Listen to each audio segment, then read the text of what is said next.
Grace and peace, you guys.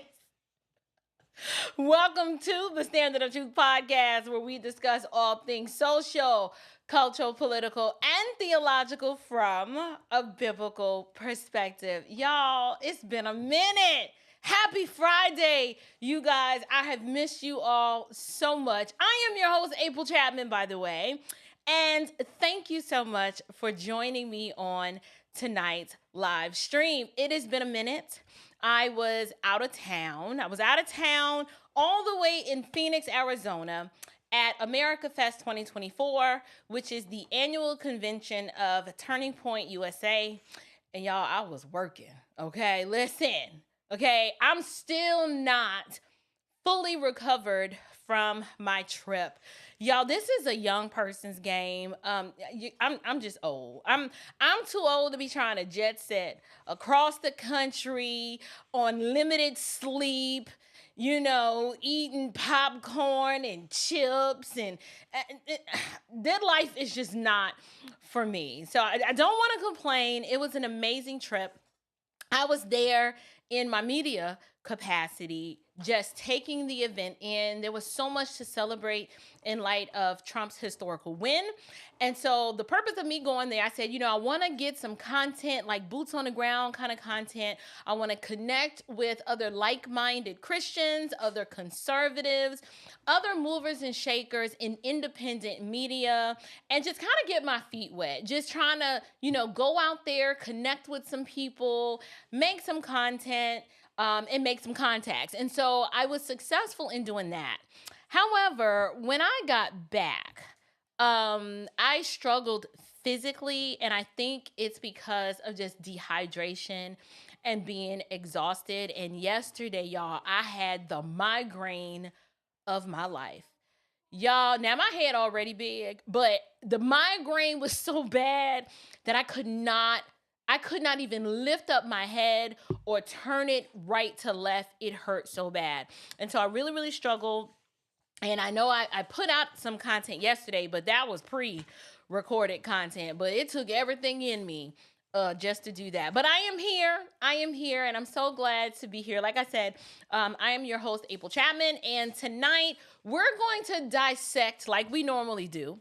We're going to dissect the world around us, and we're just going to hold it up to the light of Scripture. But before we do that, can we just get some housekeeping things out the way? First, can we get you guys to, if you are new here and you've never subscribed, and you're like, I watch you all the time, but for some strange reason, the bell is not marked, like I haven't subscribed to the channel. Let's not, sport fish anymore. Let's get into this relationship and subscribe to the channel. And I will do my part. I will do my part by bringing you really good content regularly. And you'll do your part by watching the content regularly. Also, if you're not familiar, I'm also on Twitter. I'm also on Facebook. I'm actually on TikTok. And I'm on Instagram, and I'm trying to grow the platform on those respective social media channels. So please take some time and go over there and subscribe to your girl. I promise I'll do better with posting more content over there. But right now, YouTube is the primary focus because we are on our way to 100,000 subscribers. I think we'll be at 90,000 probably before the end of the month, which means I'll just be 10,000 away from 100,000 subs. And that is the milestone that I am excited about reaching. So, as you can see from the thumbnail, we're going to be diving into a very fascinating and honestly frustrating conversation that took place between Mark Levin and Stephen A. Smith. Now, on the outset, I think the conversation was good and it was healthy for them to have. And if you're not familiar, Stephen A. Smith is a sports commentator, right? He's a sports commentator on ESPN, and he's been stepping into the political and the cultural ring lately, which, let's be honest, right? No shade to you sports people. I know we have people like Jason Whitlock and other individuals who come from the sports world, but for me, this is my opinion, watching Stephen A. Smith put his hand or hat in the political and cultural ring is kind of like watching a basketball player trying to be a quarterback in a football game. Like, it's interesting, but sometimes you're like, this is just a hot mess. Like, it's just not working. But what I want to do is I want to set the stage, right? I'm going to show you the clip, but setting the stage is going to be important. So we have Stephen A. Smith. He's on Mark Levin's show. Excuse me. And hold on, give me one quick second. We have him on Mark Levin's show. And he appeared with Mark on Fox News to talk politics. Nothing wrong with that. Well, they have like this engaging conversation about the 2024 election. They talk about the Democratic Party. They even talk about Trump, because, you know, you can't have a conversation about politics without bringing Trump into the discussion. So, yes, they talked about Trump. Now, Stephen A., in this conversation, he isn't exactly towing the party line. He is openly critiquing the Democratic Party, which for some reason, it's like public opinion thinks that Black men aren't allowed to do this without getting, you know, that proverbial tap on the shoulder from their handlers. They'd be like, you ain't supposed to be talking about that. But as expected, y'all, the internet exploded. And this has been happening over the course of a series of days. And so I'm late covering it. But here's what stood out to me. Stephen A., he said some really bold things. He talked about Kamala Harris. He didn't really hold back. He talked about many things that Americans, especially conservatives, have been screaming from the rooftops. Like, we've been saying this for a long time. But the more he talked, the more it became clear that, y'all, he is not ready to put both feet firmly in the camp of boldness. Like, courage is not his thing right now. And so we're going to get into why in just a moment. So I've gone ahead and I've set the stage for you. And right now, we're going to take a look at the interview that initially sparked all of this controversy. So let me go ahead and play the clip.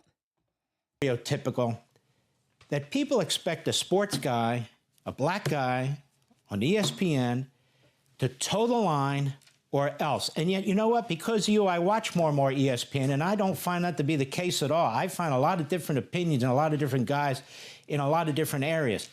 But isn't that problematic? It's problematic, but I wouldn't confine it to the world of sports. I think that the Democratic Party have been very adroit and skilled up until recently in really coming across as if they have this high moral ground to stand on and essentially guilting people into believing whatever it is that they're singing about. And I think that that ship has sailed now. I think that with these latest election results, the American people have spoken. There's no way around that. When you consider the fact that Donald Trump won all the swing states, that he basically elevated his cachet in every demographic that you can find, he won the popular vote as well as the electoral college vote. It was an indictment against the Democratic Party.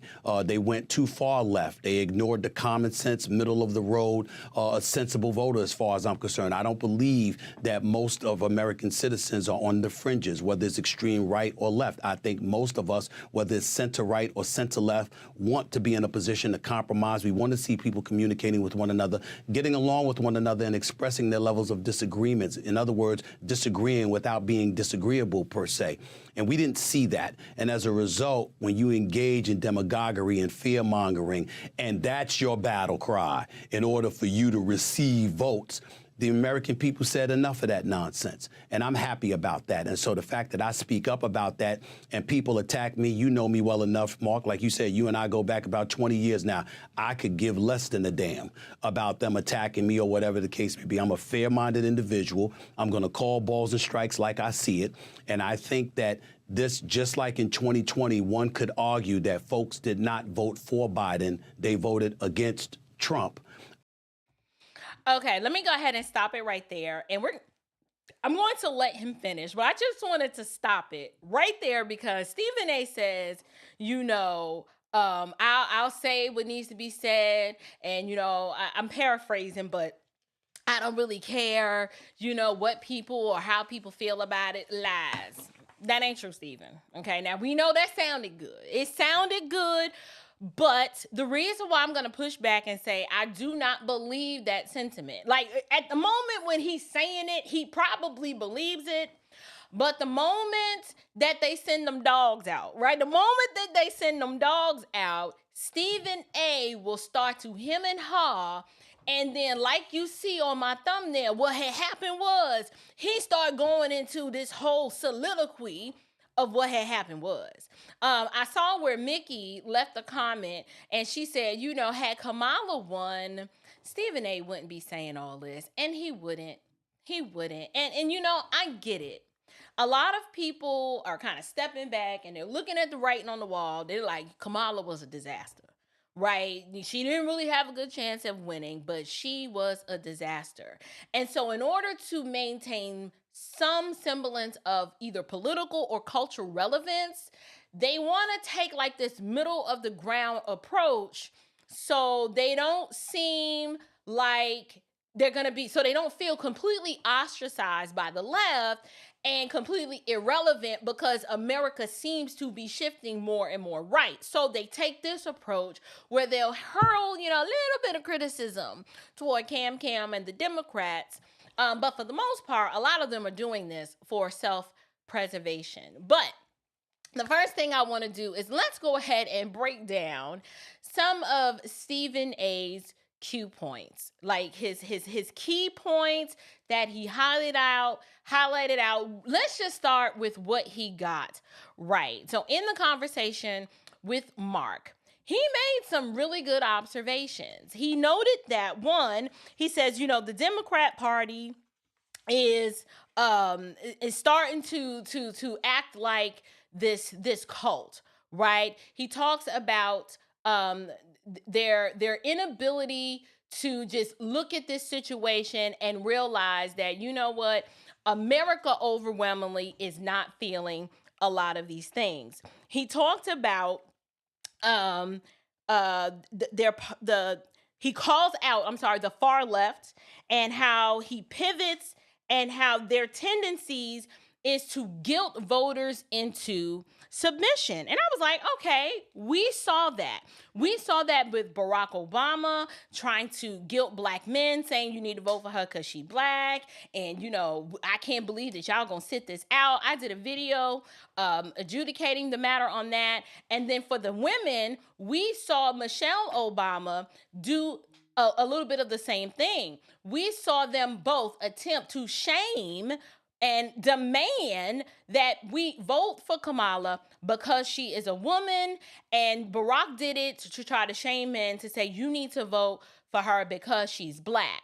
And so both Barack and Big Mike, a lot of people were sitting back like, y'all niggas got some nerve. The idea that skin color and gender is even in this political discussion in 2024 is completely unacceptable, right? Like, America, we should be past this by now, in my opinion. And I was talking to a friend about this. We were like, it's the most un-American concept at this point, to demand that someone cast their vote based on skin color and gender, but we saw a lot of that during this election cycle. He also, I'm gonna let him finish, but he also talked about, I'll call balls and strikes when it's necessary. And at first, Stephen was cooking and we were like, wow, I can't believe he's actually saying these things out loud. Let me let him finish, and then we're going to come back and engage with this some more. I think in this case, it wasn't about voting for Trump. It was about voting against the left and how extreme they became and how hypocritical their message was ultimately absorbed to be by the American people. That is why they lost this election, and that's why Donald Trump is going back into the White House. When we come back, my question to you, Stephen A. Smith, is this. You say you probably voted. I think you voted for Kamala Harris. I did. Could you see yourself looking back on this, watching how Trump is conducting himself, watching his views, common sense, he says, that's my philosophy. It's common sense, reaching out to an awful lot of people on the Democrat side, even on the left. Could you now see yourself today voting for Donald Trump when we come back? And obviously, Donald Trump can't run for president again, but if he could, under the current circumstances, could you see yourself voting for him? Quite possibly. I'm not going to sit up there and dismiss that anymore. I think we're beyond that. He would have to prove a lot, Mark. And I'm not talking about policy now. For a second, allow me to say this. What concerned me about Donald Trump, and the reason I voted against him and voted for Kamala Harris, was because I felt that he would be divisive, that he would create chaos because he demands such a level of loyalty and fealty to him. And that would take... Okay, we're going to let him finish. But before it gets too far off, I want to engage with what has already been said. So Stephen A., before he mentions or affirms the fact that he voted for Kamala, he mentioned that this whole moral high ground shtick isn't working anymore. And Stephen A. was right to point that out. He claims that at one point, the Democratic Party was once effective at presenting the moral high ground. But I personally would argue that the Democratic Party has never been the party of the moral high ground, considering they are the party of slavery. They are the party of Jim Crow. They are the party of the welfare state. They're responsible for the policies that overwhelmingly destroyed the Black community. And now they are the party behind the destruction of human flourishing by way of the LGBTQ rainbow cult. But I digress. Y'all ain't asked me all that. I'm just saying. Just want to highlight that. But nothing about the party's history or present support this point. But I think that perhaps Stephen A. might be saying this because he believes that there's some sort of, maybe he sees that there's virtue in the civil rights movement. I don't know. Perhaps it could have something to do with the fact that historically, the Democratic Party was said to be the party of the people, the working class. So perhaps that is what he means. But when he talks about the moral high ground, I really don't know what he means by that in light of the history that I just broke down for you concerning the Democrats. But we'll move on from there. Let's move on. But now, according to Stephen A., and to what he observed, he believes that now the Dems are seen as out of touch with middle ground voters. Now, this is something that I would agree with, right? The Dems are now the party of the elite. Right? The Dems are now the party of the elite. The rich liberal celebrities that like to party with P. Diddy, that's who the Democrats are now. Now, for whatever reason, there are aspects of certain communities, i.e. the Black community, that we see this happening, and due to other reasons that I would explain and say Stockholm Syndrome and cognitive dissonance. We see that these people are the party of the elites, and they demonstrated that by just look at the DNC convention, and then look at how Kamala campaigned and who she gave all of her money to. It was to all of her liberal elite Hollywood friends, like between hoes and rappers, that seem to be who she favors the most. Hoes, rappers, and sodomites. That's like her thing. This is why I call them the Diddycrats. But the next thing that Stephen A. brings up is this concept called voter fatigue. He talks about and starts mentioning that he recognized that Americans are tired of extremism, whether it's coming from the left or the right. Now, in most people's opinion, they say they want balance, right? They want dialogue. They want compromise. And dare I say it, a little bit of common sense in their politics, in their leaders. I understand that. Donald Trump represented common sense. I am a conservative because I am a Christian. Most people would probably categorize me as ultra conservative. I don't have a problem with that. But as it related to Donald Trump looked like a conservative in light of how wonky and crazy the left has become. And what Stephen A. is saying here, he's pointing out and reminded us that Americans, there are just some self-evident truths that all of us used to agree about, right? We used to agree with certain things until the left became the dominant voice. There are certain concepts, such as a man cannot become a woman, or children should not be transitioned and sexualized. At one point, it was kind of understood that it was inhumane to killing babies up until the 9th month. That is barbaric. That is evil.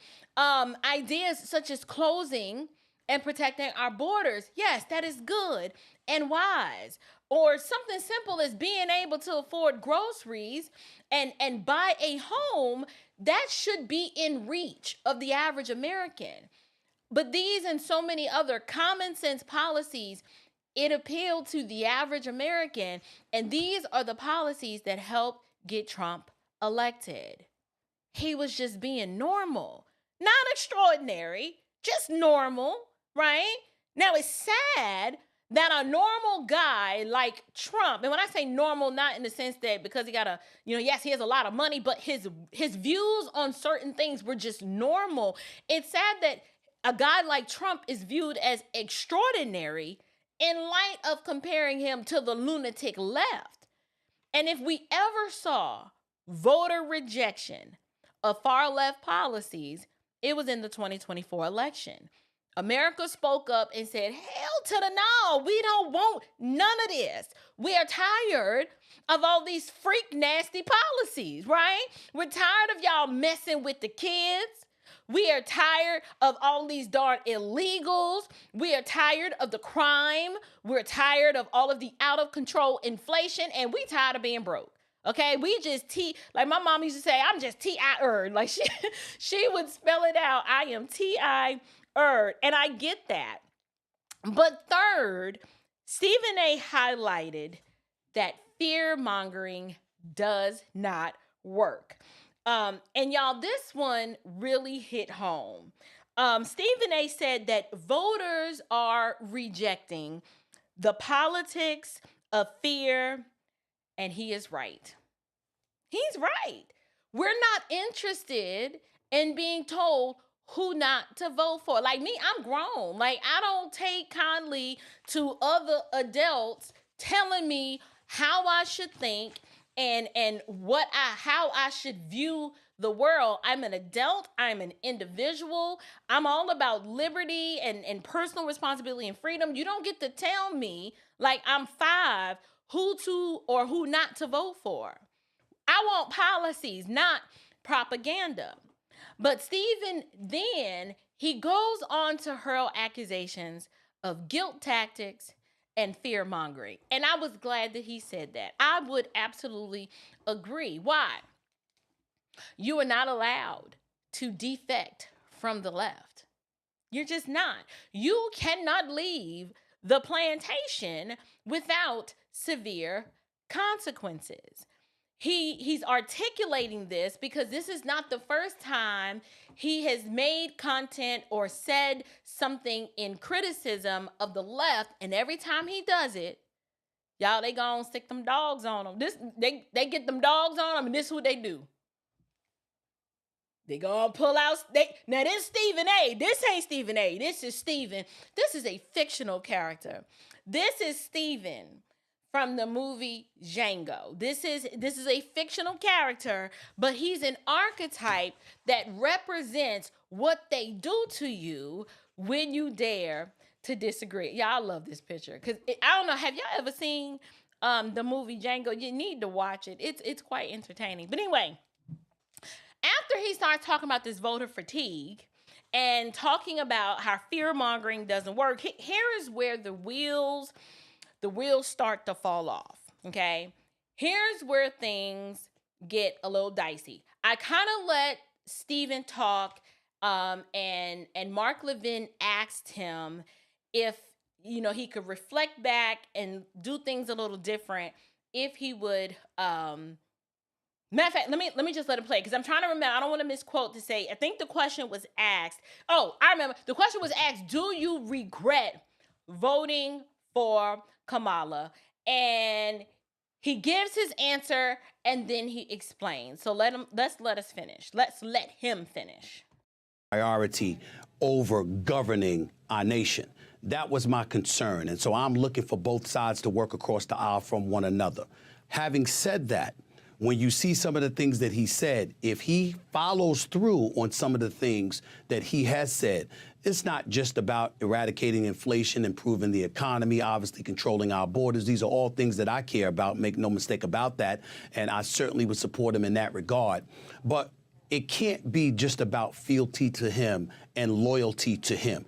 It has to be about getting the job done on behalf of what's in the best interest of the American people, as opposed to yourself, and not engaging in the kind of juvenile tendencies, tweeting all the time and going after people who are really much irrelevant in the grand scheme of things. You do things like that and you show that you're the adult in the room, yeah. I don't think anybody could dismiss Donald Trump at this particular moment in time, not just because of him, but because of what we've seen the Democrats do. We're not falling for it any longer. The American people aren't falling for it any longer. I voted Democrat, and I got to tell you something right now. I don't like the fact that I did. I don't like what I'm seeing. I don't want to hear about, oh, we're about law, we're about a law. Nobody's above the law. Nobody's above the law. But then you go out and you pardon your son and you try to blame everybody else for it. I don't want to hear about defund the police. I don't want to hear about, what there should be open borders. I don't want to hear this stuff.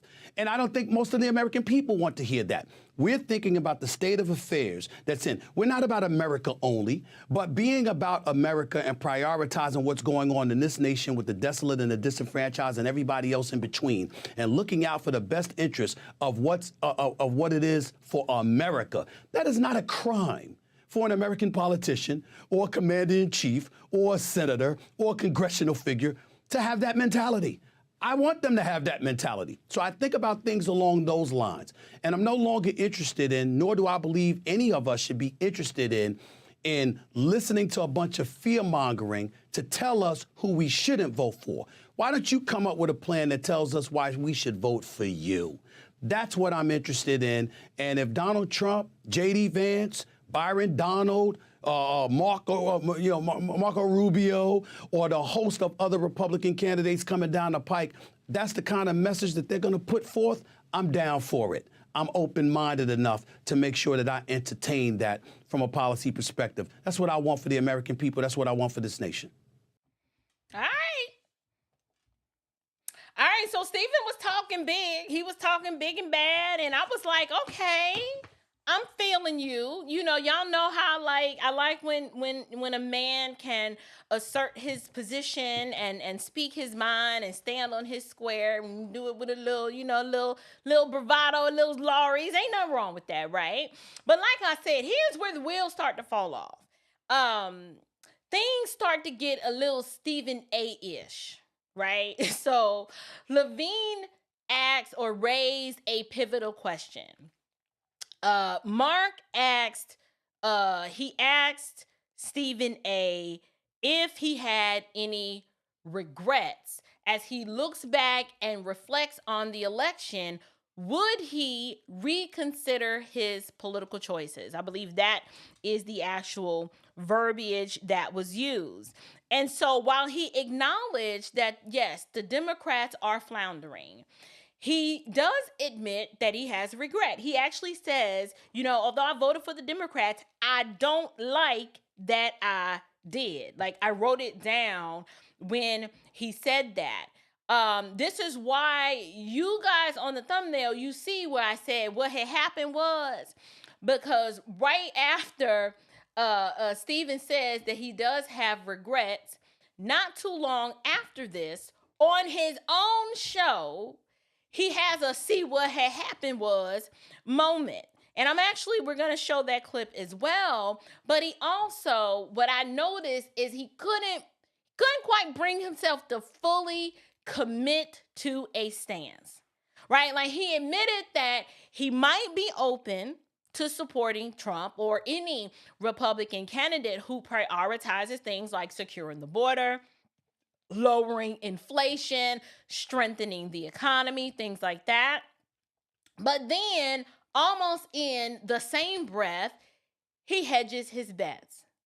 He talks about how Trump's divisiveness and loyalty demands were the reasons he voted for Kamala Harris in the first place. And y'all, when I heard this is where I had to pause and take a sip of my tea, because I'm like, Stephen, you can't simultaneously critique the Democrats for their chaos and then defend voting for Kamala Harris, the queen, who is indwelt with the spirit of dumb and incoherence, right? Like, you can't just do that in good faith. Pick a struggle, homie, right? I was just like, just pick a lane and stay in it. Either you're standing on principle and common sense, or you're playing what we like to call the political hokey pokey.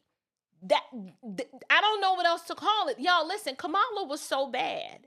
She was so dumb that most people could not, in good conscience, vote for her. She was just that terrible. Combine how dumb and how bad Kamala was, coupled with her far left agenda, and you witness what most Americans, even those who were too afraid to admit it publicly, why they voted against the Democrats in 2024. And what Stephen A. calls divisive political rhetoric is simply called telling the truth. Right? Like, what he is really saying is that telling the truth is too divisive, and when Trump calls a spade, that's divisive. Okay, I get the Trump isn't presidential argument. You don't like the way he talks, right? You don't like his New York, I don't give a, that's just Trump. But bro, like, you a whole grown man. You mean to tell me there's some mean tweets got you all up in your feelings? Bro, you from New York. Like, what are you, 5? You're a grown man, Stephen.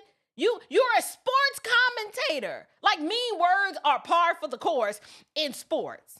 I'm a female, and even I know that.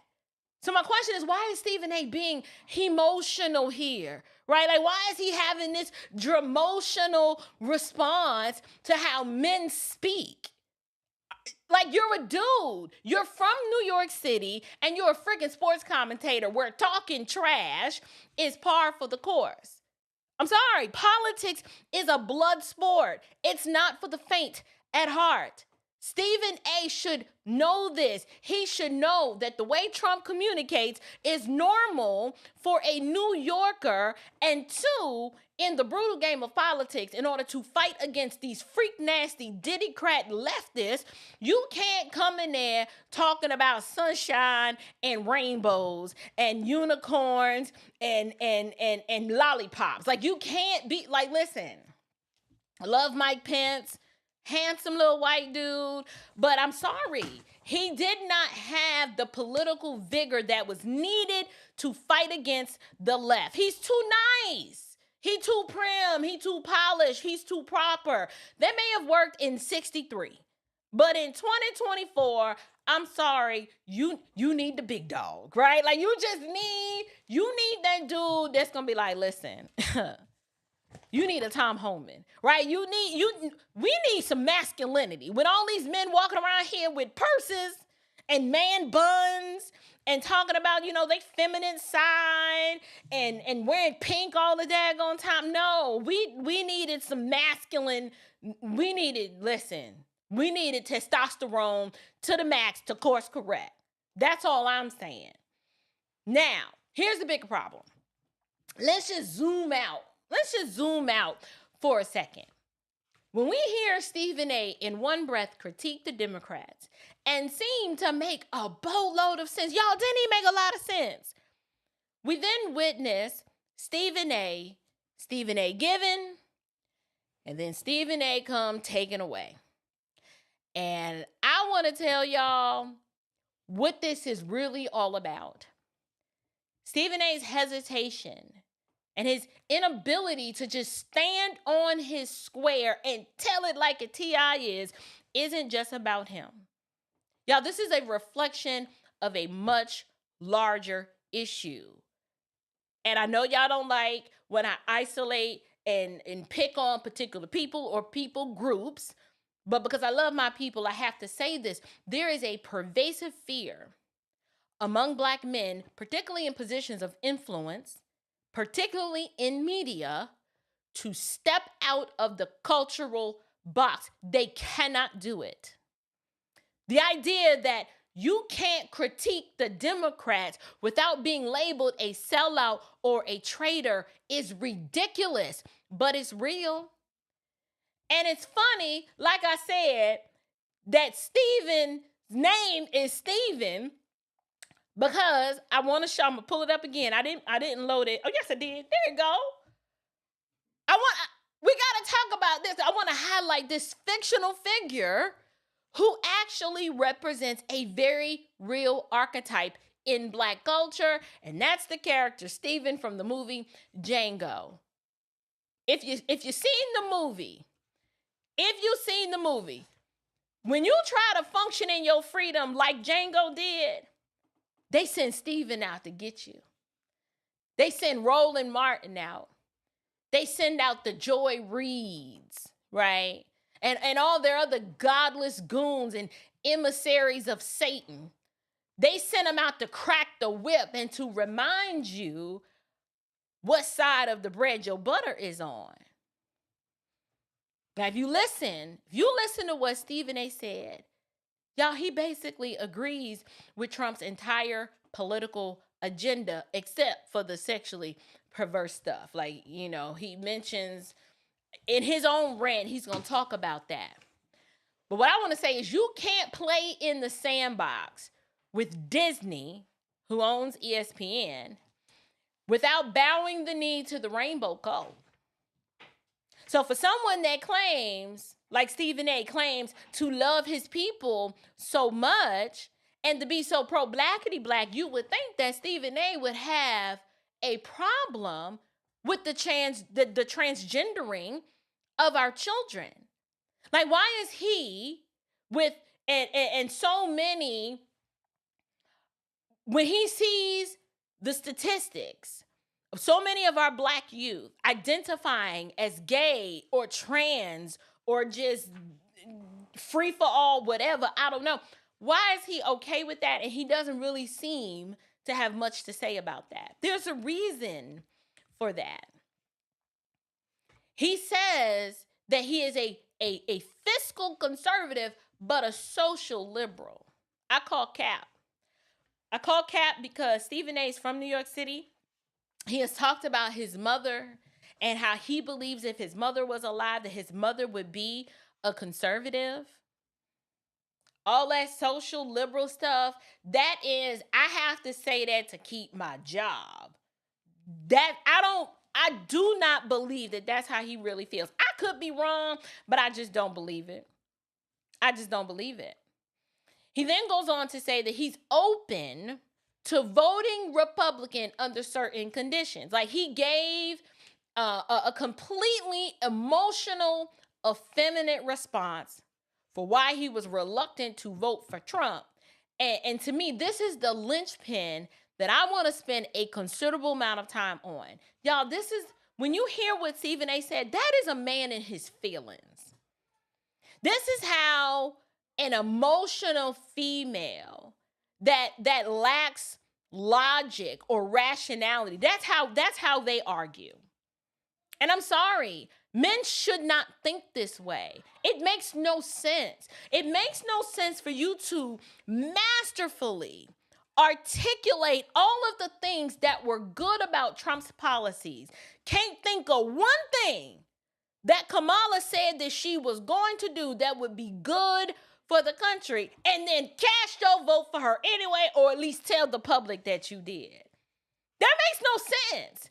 How can men who think this way lead communities?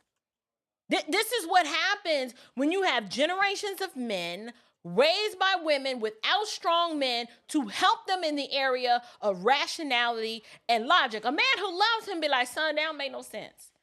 You just said that It shouldn't be a crime to want America to flourish, to have law and order, to close the border, and to take care of America first, to get rid of inflation, and to have, like, it didn't make any sense for you to articulate, like I said, masterfully, all of the things that were good with one side, and then to cast your vote for the other side.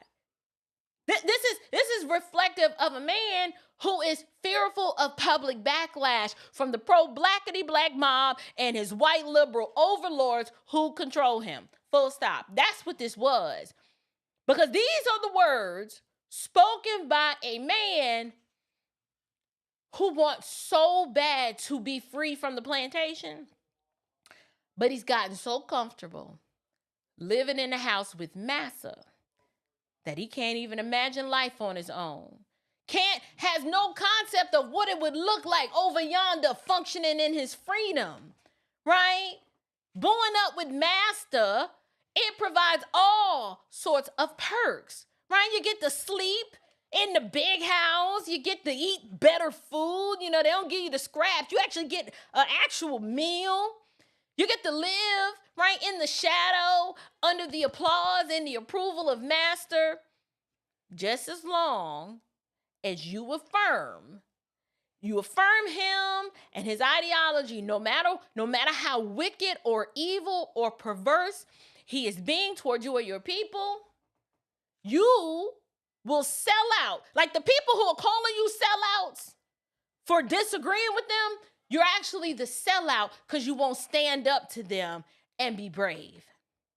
So in the modern sense, Stephen A., he has become accustomed to the creature comforts of living and navigating in the world of what I call the beast, right? The beast signs his paycheck, so he will go only but so far, even if it makes him look weak and confused and out here sounding silly. Y'all heard the man. He articulated in his own words, these are the policies that Trump was supporting that I agree with. He didn't name not one policy that Kamala was pushing that he agreed with. But when Mark Levin asked him, he was like, yes, I voted for her. He votes for the Democrats. You sound weak and confused. Why? Because this is about money and power and influence. And y'all, I have talked about this. I've talked about this before in the past, and I am not going to retract my stance on this. But this is a prime example of black male cowardice. Yep, I said it. Clip it, make a footnote, bookmark, whatever you got to do. That's what this is, black male cowardice. Because the response to the backlash that Stephen A.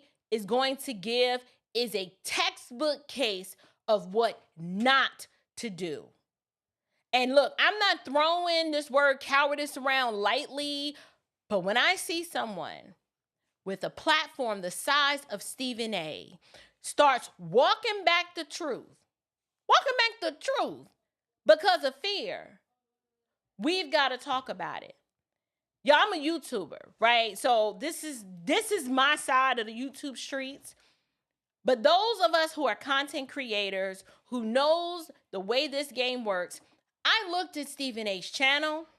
I analyzed to what publicly you can see is his analytics. His podcast, apart from what he's doing with ESPN, Stephen A. ain't got a problem getting views. So that tells me he's carved out enough of an audience to, if he told ESPN and Disney to kiss him where the sun don't shine, people would follow him because they just like him and they like his his sports commentary, and they like the fact that he's loud and abrasive and he reminds you of that old uncle that don't, you know what I'm saying? Like, people like that. I used to like Stephen A. when I was a liberal, and there are times sometimes when Stephen A. say something, I'd be like, you know what? He telling the truth. So based on his analytics, I'm like, you've made your money. I get it. You know, you may not be able to pull, I don't know what they're paying him, $10 million a year, whatever.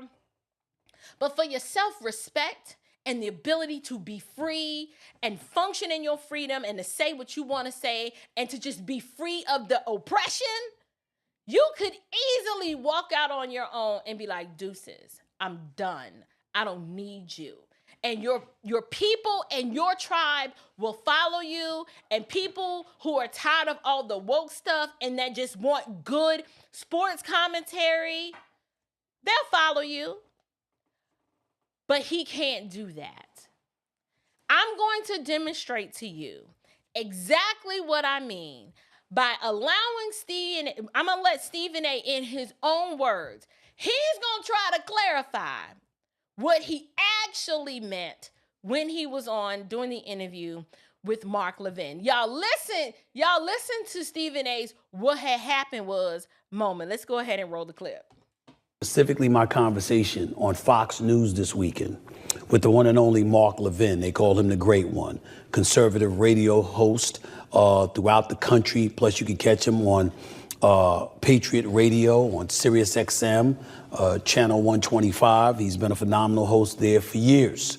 Nevertheless, I appeared on his show, Life, Liberty, and Levin, which airs on Fox News on Saturday nights and Sunday nights.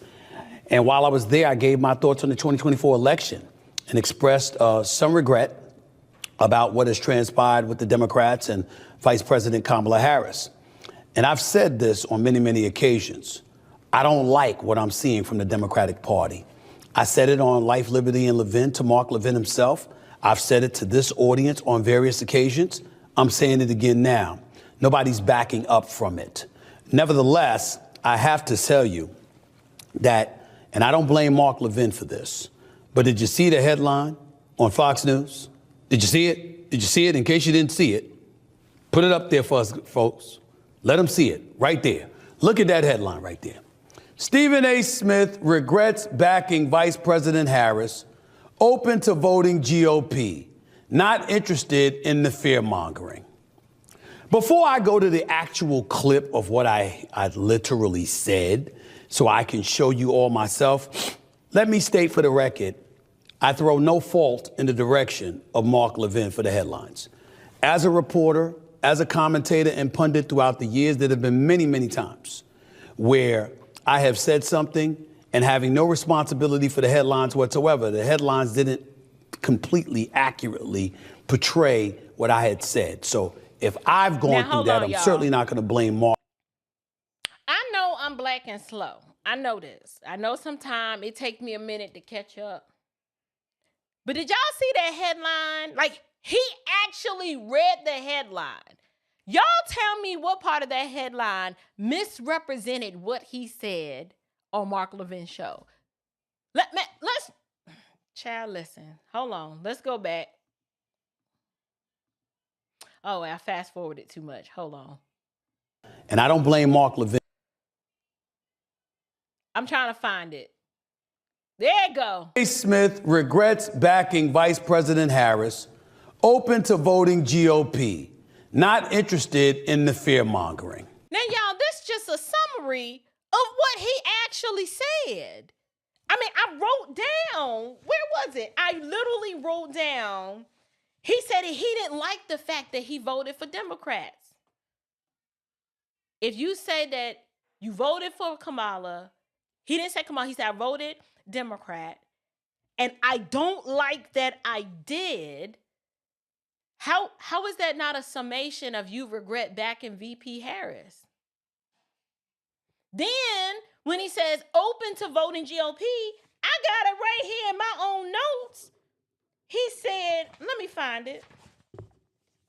He actually said open to voting Republican under certain conditions. And the only condition was the fact that he mentioned that he didn't like Trump's loyalty.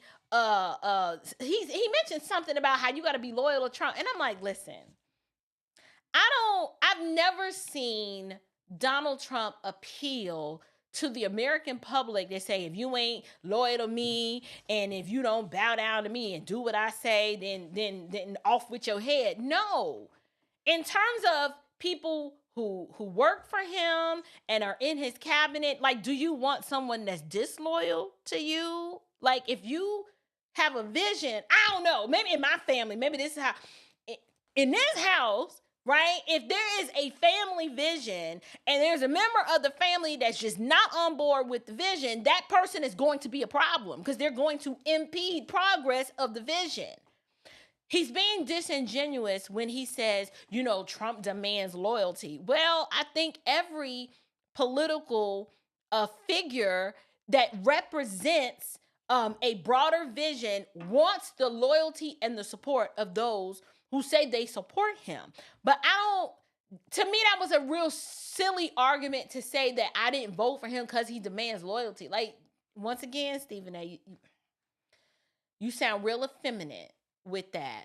You articulated the policies that worked for you and worked for America, and then the next breath, but I can't. Like, that's an emotional juvenile argumentation that, oh, thank you, Jesus.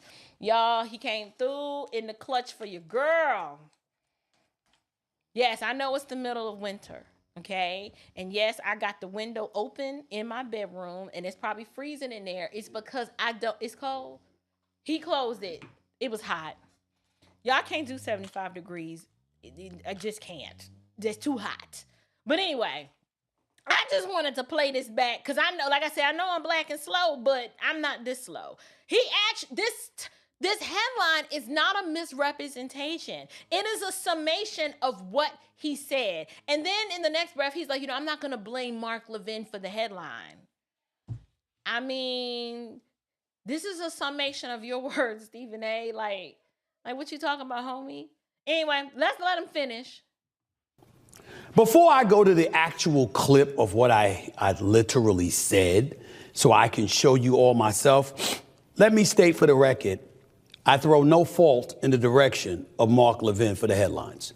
As a reporter, as a commentator and pundit throughout the years, there have been many, many times where I have said something and having no responsibility for the headlines whatsoever. The headlines didn't completely accurately portray what I had said. So if I've gone through that, I'm certainly not going to blame Mark Levin, nor would I ever accuse him of misrepresenting me.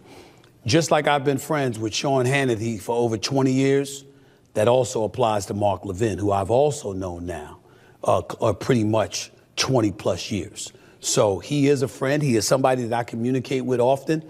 No, we do not agree on a lot of our politics, just as is the case for Sean Hannity. But I respect those guys, and I've known them for years, and they've always watched my back, always. And I always appreciate that, and I'm always going to do the same for them. So it's not about that. But it is important that you all know exactly what I said, because headlines like that turn to go viral.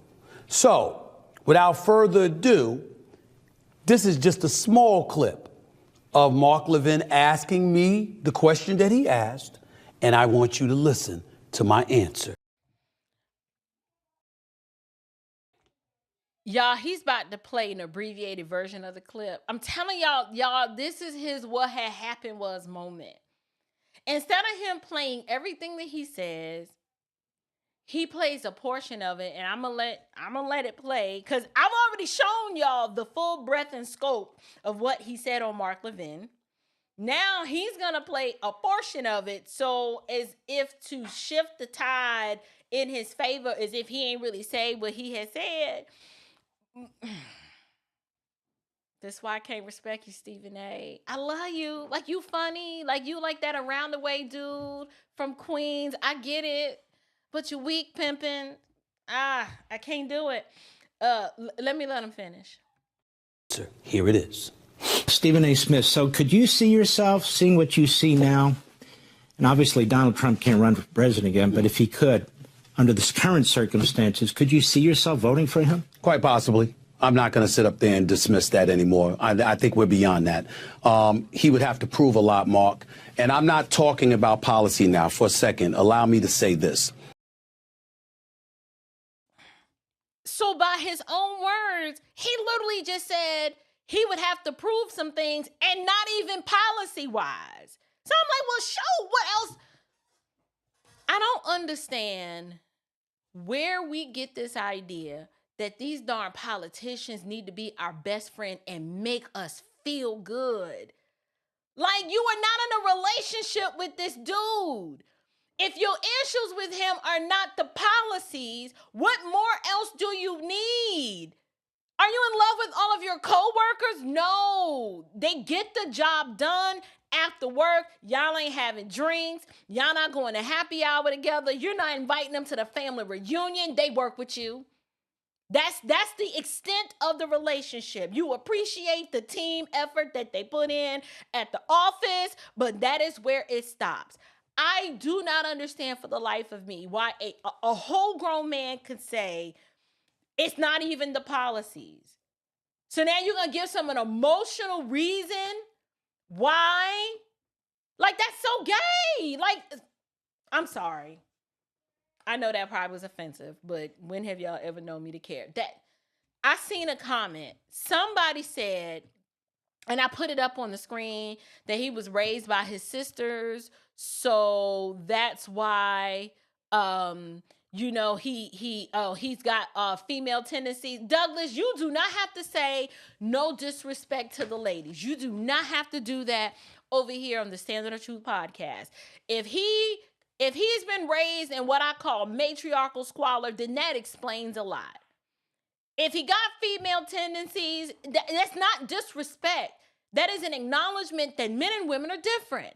Women tend to be more emotional. Men tend to think more on the logic spectrum, and the twain typically don't commingle and mix. That's why we complement one another. Men are men, women are women.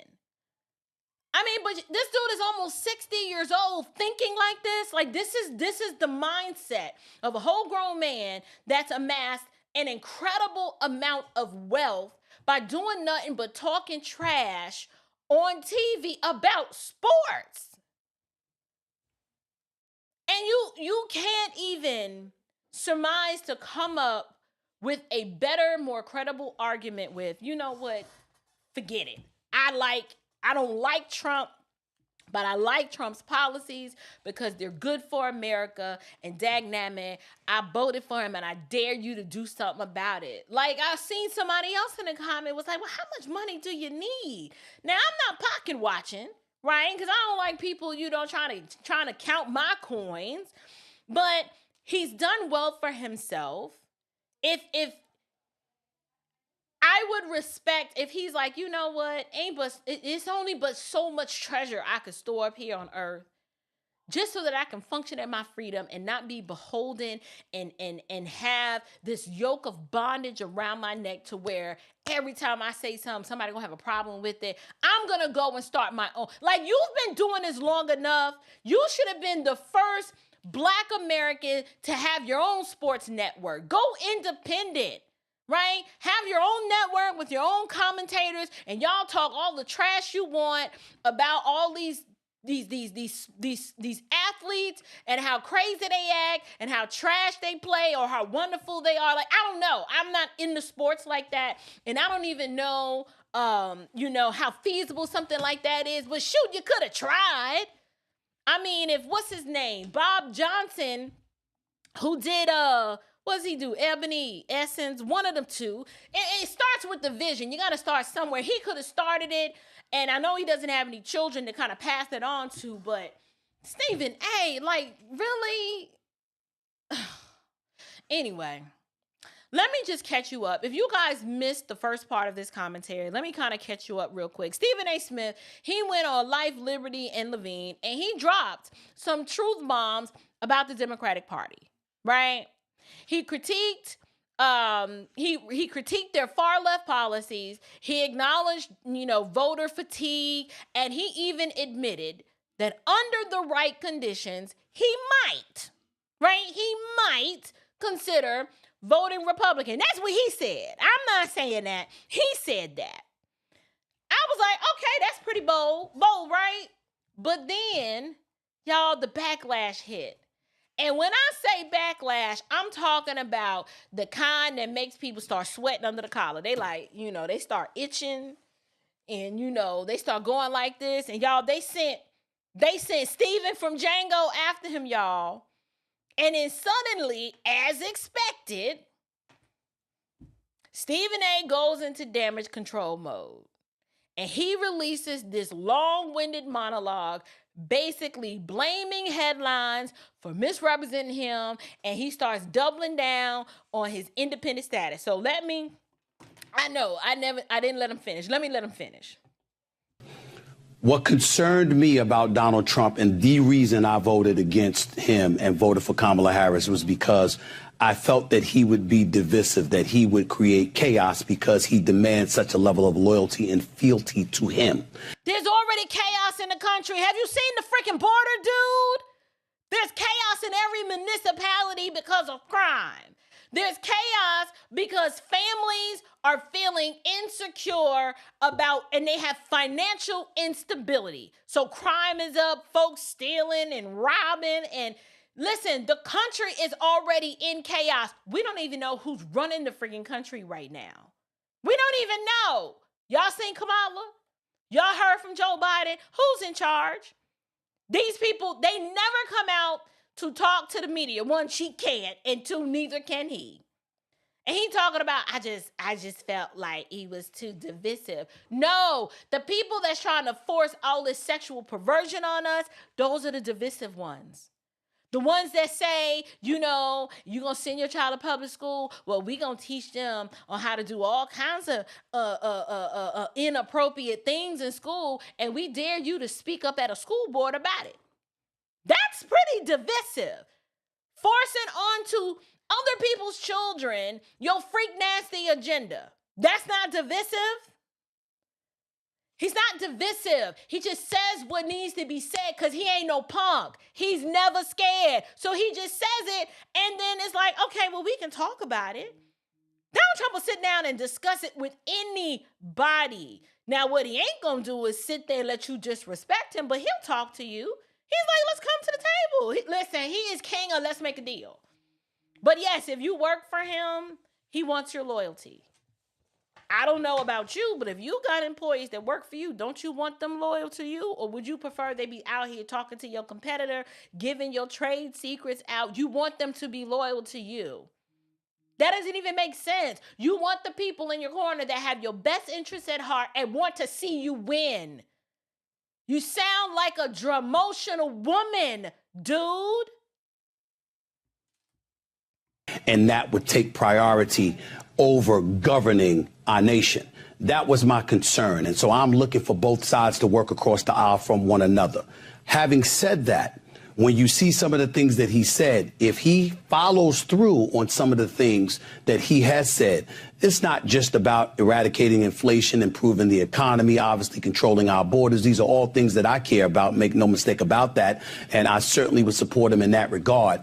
But it can't be just about fealty to him and loyalty to him. It has to be about getting the job done on behalf of what's in the best interest of the American people, as opposed to yourself, and not engaging in the kind of juvenile tendencies, tweeting all the time and going after people who are really much irrelevant in the grand scheme of things. You do things like that and you show that you're the adult in the room. Yeah. I don't think anybody could dismiss Donald Trump at this particular moment in time, not just because of him, but because of what we've seen the Democrats do. That is what I said. So he stops it right there. But let me let him finish. Anywhere in that headline, did you hear me say, I regret voting for Kamala Harris? No, not in that You clip. did not hear me say that. Not in that clip. But I understand how it's a fine line, because I do have my trepidations and feelings of disgust when it comes to the Democratic Party, how they handled things leading up to the election, how they handled the year prior to the election with Joe Biden refusing to step away and going back on his word to be a transitional president. OK, I don't like the fact that, they got $1.5 billion and, next thing you know, we're looking for where the money went. I don't like the fact that people like Oprah Winfrey and others were paid before doing interviews with Kamala Harris. I don't like a whole bunch of stuff. A lot of it smells. But I think it's important to make this point. And this is directly aimed at conservative media.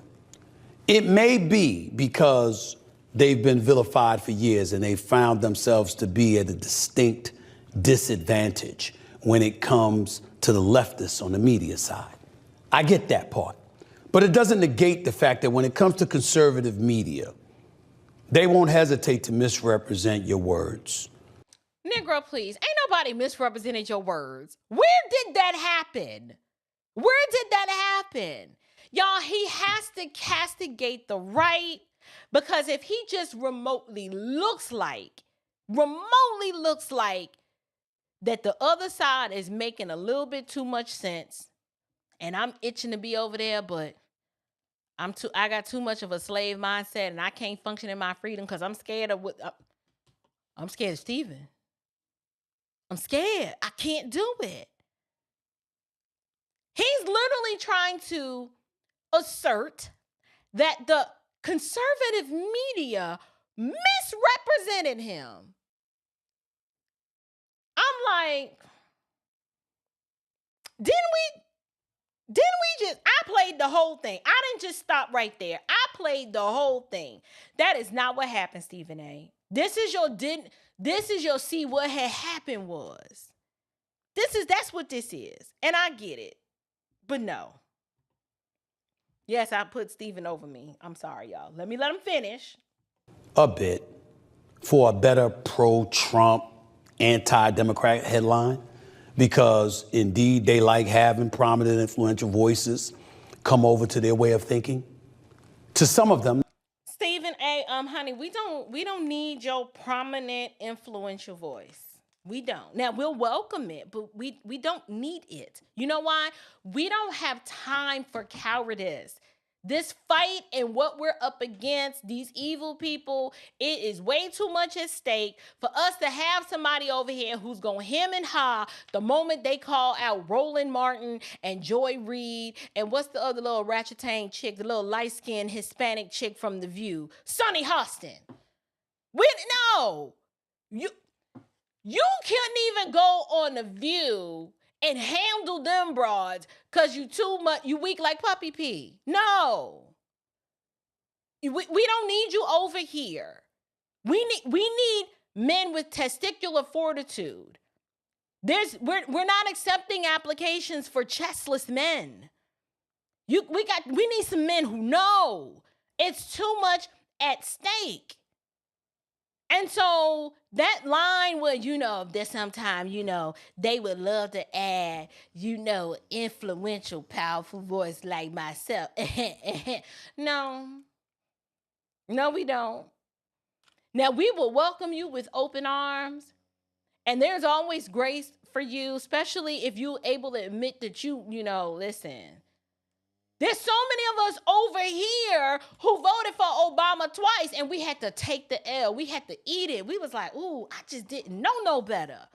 But what you cannot do is come over here and then try to act like none of that ever happened, and then try to position yourself over here as some sort of authority, like, see, I always knew. No, that's not what happened. Not all, not most, but to some of them, it's like, oh my goodness, there are a lot of folks out there, that do think like us, that do side with us, that do favor our mode of thinking. And we're not as alienated as you think. And I think there's a lot of folks within conservative media that are prone to doing something like that, just like you can look on the left, because the liberal media will misrepresent your words in a heartbeat to make you seem more extreme and to work very, very hard to tie you in. Dude, they summarized what you said. There was nothing extreme.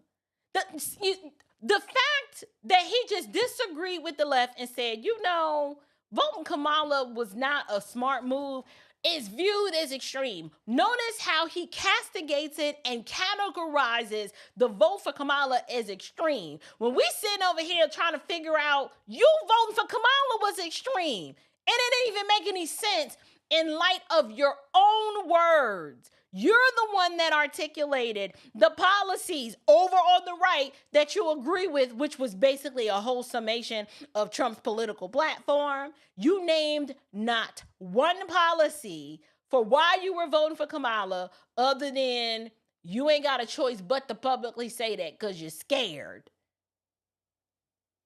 Well, this is rich. With the Trump and the MAGA folks. We've seen that happen to me on both sides. So, I just felt the need to say that because it's important that people understand. I'm going to say it again, and I'm going to have it put up on the screen every time I'm on this show and I'm talking politics. I am an independent. I am not a Democrat.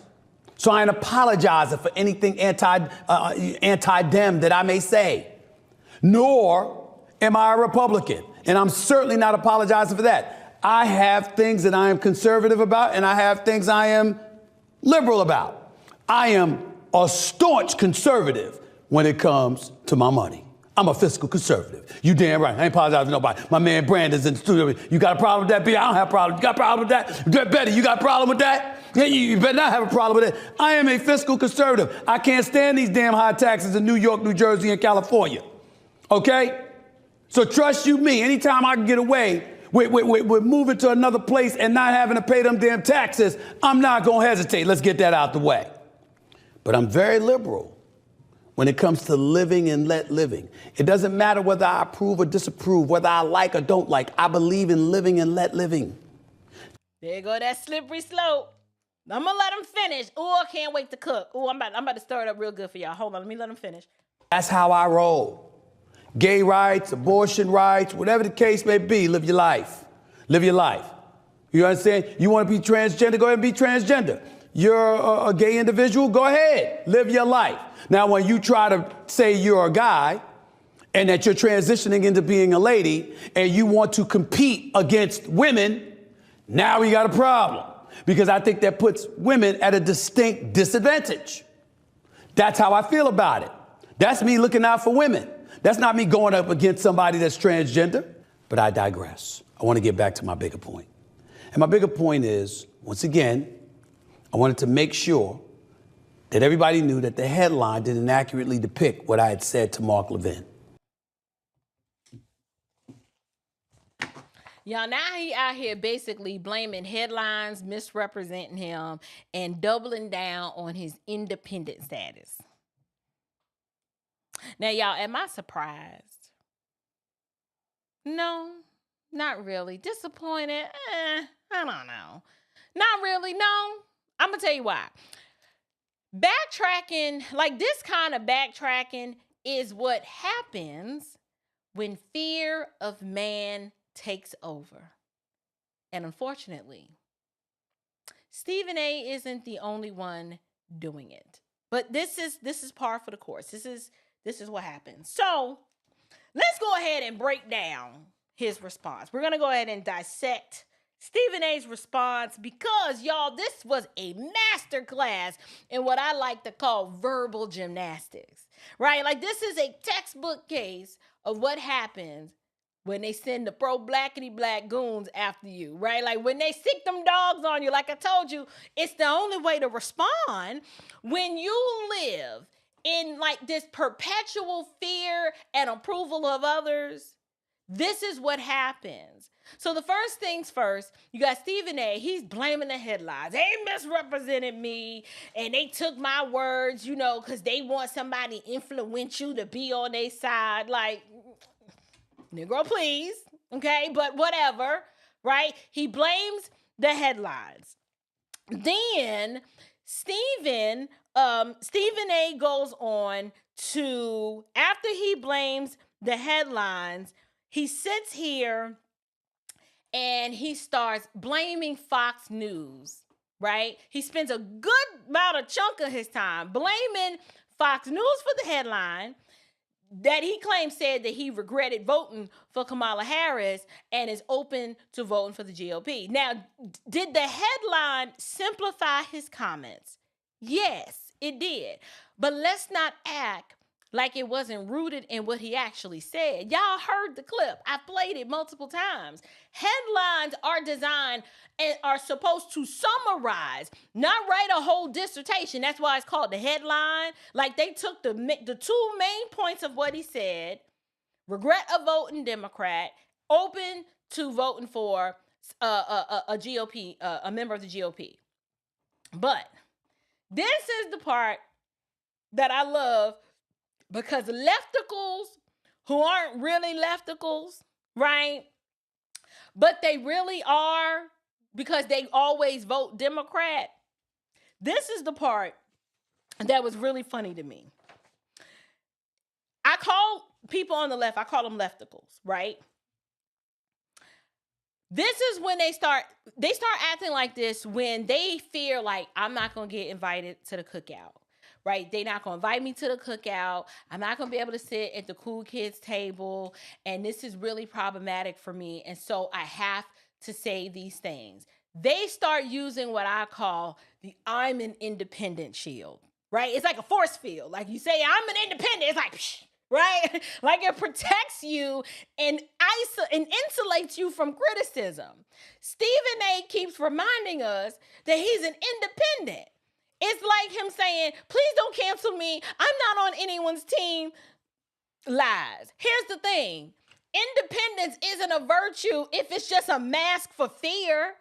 I don't have a problem with a person being independent. I actually think it is good for people to be independent. Most of my conservative friends at this point are registered independents, but they always vote Republican. When Stephen A. says it, it ain't because he's really an independent. He's a leftist, right? He's really a Democrat, and I'll call it Democrat by trade because his work and what he does by trade forces him to be that way.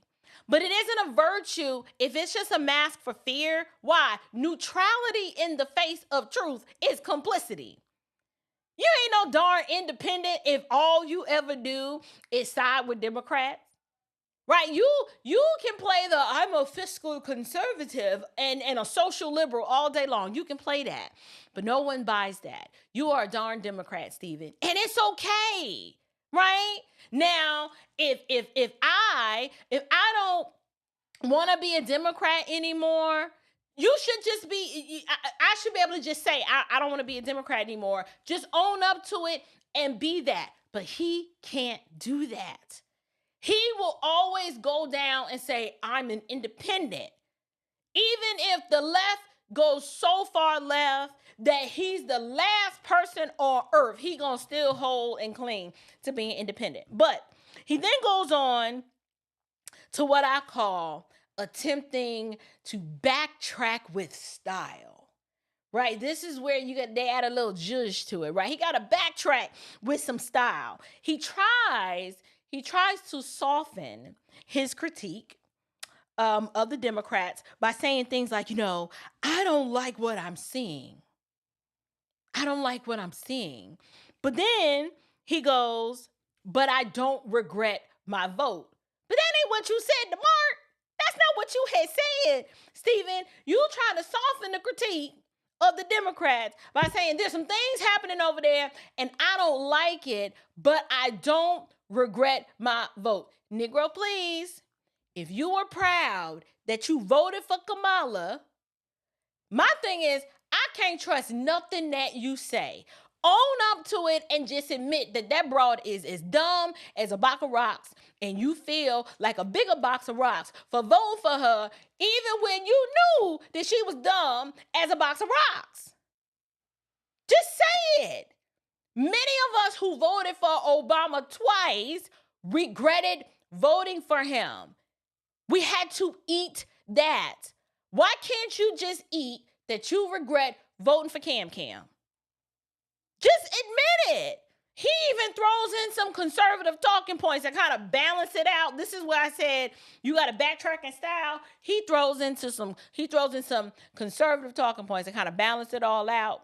Like, I'm a fiscal conservative because, I like lower taxes and securing the border. And I'm sitting there like, oh, how precious. Oh, Stephen, we appreciate you supporting lower taxes and securing the border. How cute. How cute. But let's be real. None of this was about balance. This entire rant was about damage control. I get it. All of us get it. Why does Stephen A. need to do damage control? Well, I am arguing because of the fear of man. That's why. He must maintain and step in and try to stop the bleed out. Because the most glaring issue in Stephen A's whole purview is I can't afford, not financially, but he can't socially handle the social lynching that comes along with when you dare to disagree. He can't do it. Like, so we see Lindy Lee, the former fundraising chair for the DNC. This woman has more testosterone than he does, because she's like, listen, burn the whole thing down. I don't care anymore. These people are bullies, and the moment you try to come out and disagree or hold them accountable, this is what they do to you. Now, he should be at least understanding and should be able to relate to what she's going through. But the most glaring issue in Stephen A's response is his clear fear of losing favor. Full stop. That's what it is. So here are a few points that I want to argue.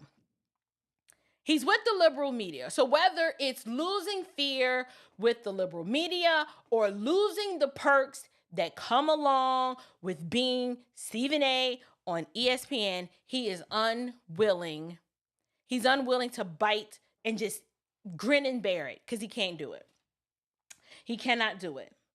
ESPN, if you guys don't know, is controlled by Disney. So if ESPN is controlled by Disney, it's only but so far that Stephen A can go. It's only but so far he can go. He's not going to push the envelope, but so much. He's not going to stand firm in any sort of conviction that he might have. And the reason why he can't do it is because ESPN and Disney is who signs his check. So from their vantage point, they're like, here, Negro, here's your check. Now go and be quiet. Go and be quiet. And I get it. I understand it. It is what it is. But when your worldview is not centered and rooted in Christ, a person will always choose fear of man over fear of God. So that's what we're seeing happening here.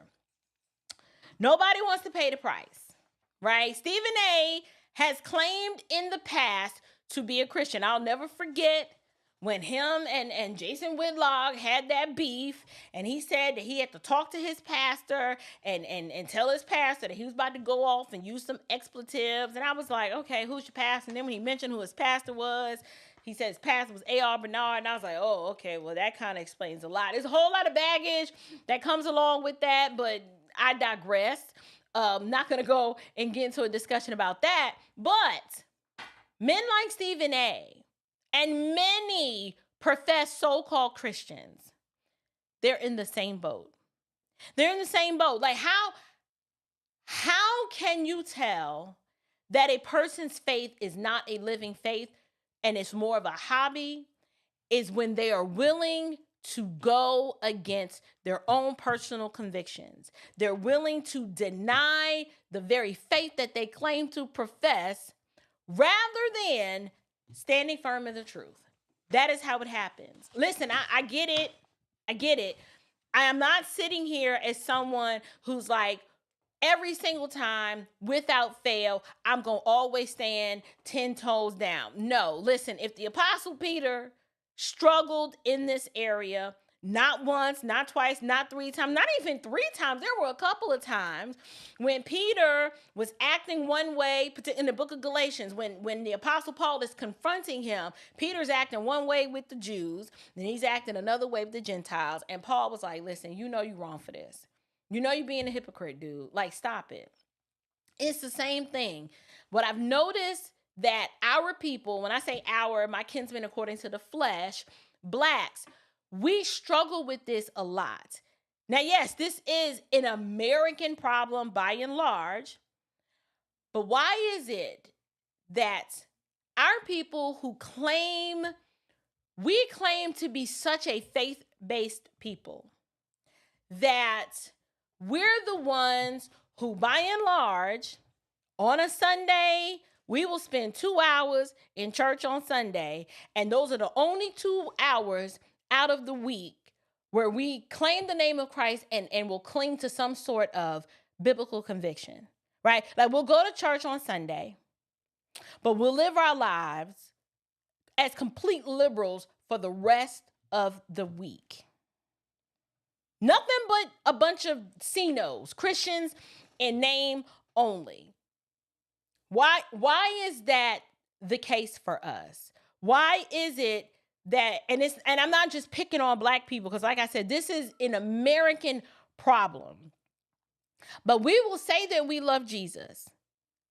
But outside of church, we are as liberal as they come. Our worldview, it doesn't even remotely match or look like anything that a Christian would accept or acknowledge to be remotely close to what the Bible teaches. Our worldview is in complete opposition to the faith that we claim to profess, yet we're the ones to stand up and say, I want to give an honor to God.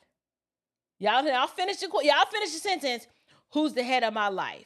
Tell me where I'm lying. But anyway, Stephen A. is more concerned, and he's not the only one, with his earthly life than the afterlife. I'm going to say it again. Stephen A. is more concerned with his earthly life than the afterlife. And this is what it looks like when you are hell-bent on pleasing man and being concerned about the here and now and storing up your treasures on earth rather than in heaven. This is what it looks like.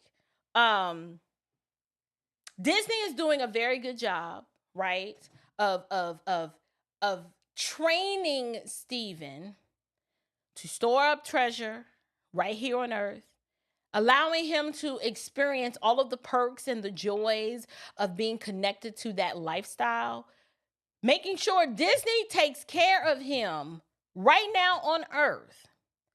But he has neglected to focus on the weightier matters, right? When I talk of weightier matters, I'm talking about eternity. Like Stephen, he knows better. He has gone on record affirming that his mother would probably be a conservative today. But looking on the outside, Stephen A. has it all. He's got multi-million-dollar contract, probably has access to the company jet. I mean, us regular folk, we don't know nothing about that life, okay? Let's just be honest. We don't. But what does it mean if he gains the whole world and he'll lose his soul in the process, just like so many others? When given the option to just be authentic and tell the truth, most people are going to cave. They're going to cave, and they're going to do so eagerly and willingly because of fear of man. I've talked about it plenty of times on this channel. If you're going to climb the corporate ladder, or if you're going to make any sort of inroads in Hollywood, you got to compromise. Like, if your goal is to make your mark in any sort of measurable way in these spaces, such as Hollywood or in the corporate world, you have to compromise. You have to compromise. They're not going to allow you to kind of pick and choose, right? You're going to have to grab hold of the agenda. Specifically, you must publicly be on board with the LGBT rainbow cult. Notice how he was allowed to affirm his fiscal conservatism. He was even allowed to express his displeasure with the open border and crime. But you must publicly be on board with the LGBTQ rainbow cult. You have to choose. And most people, they just shut up. And most people, they shut up and they find a way to rationalize it. Stephen A. is paying for access. It is a hefty price to pay, but he's like, I'm not willing to give that up.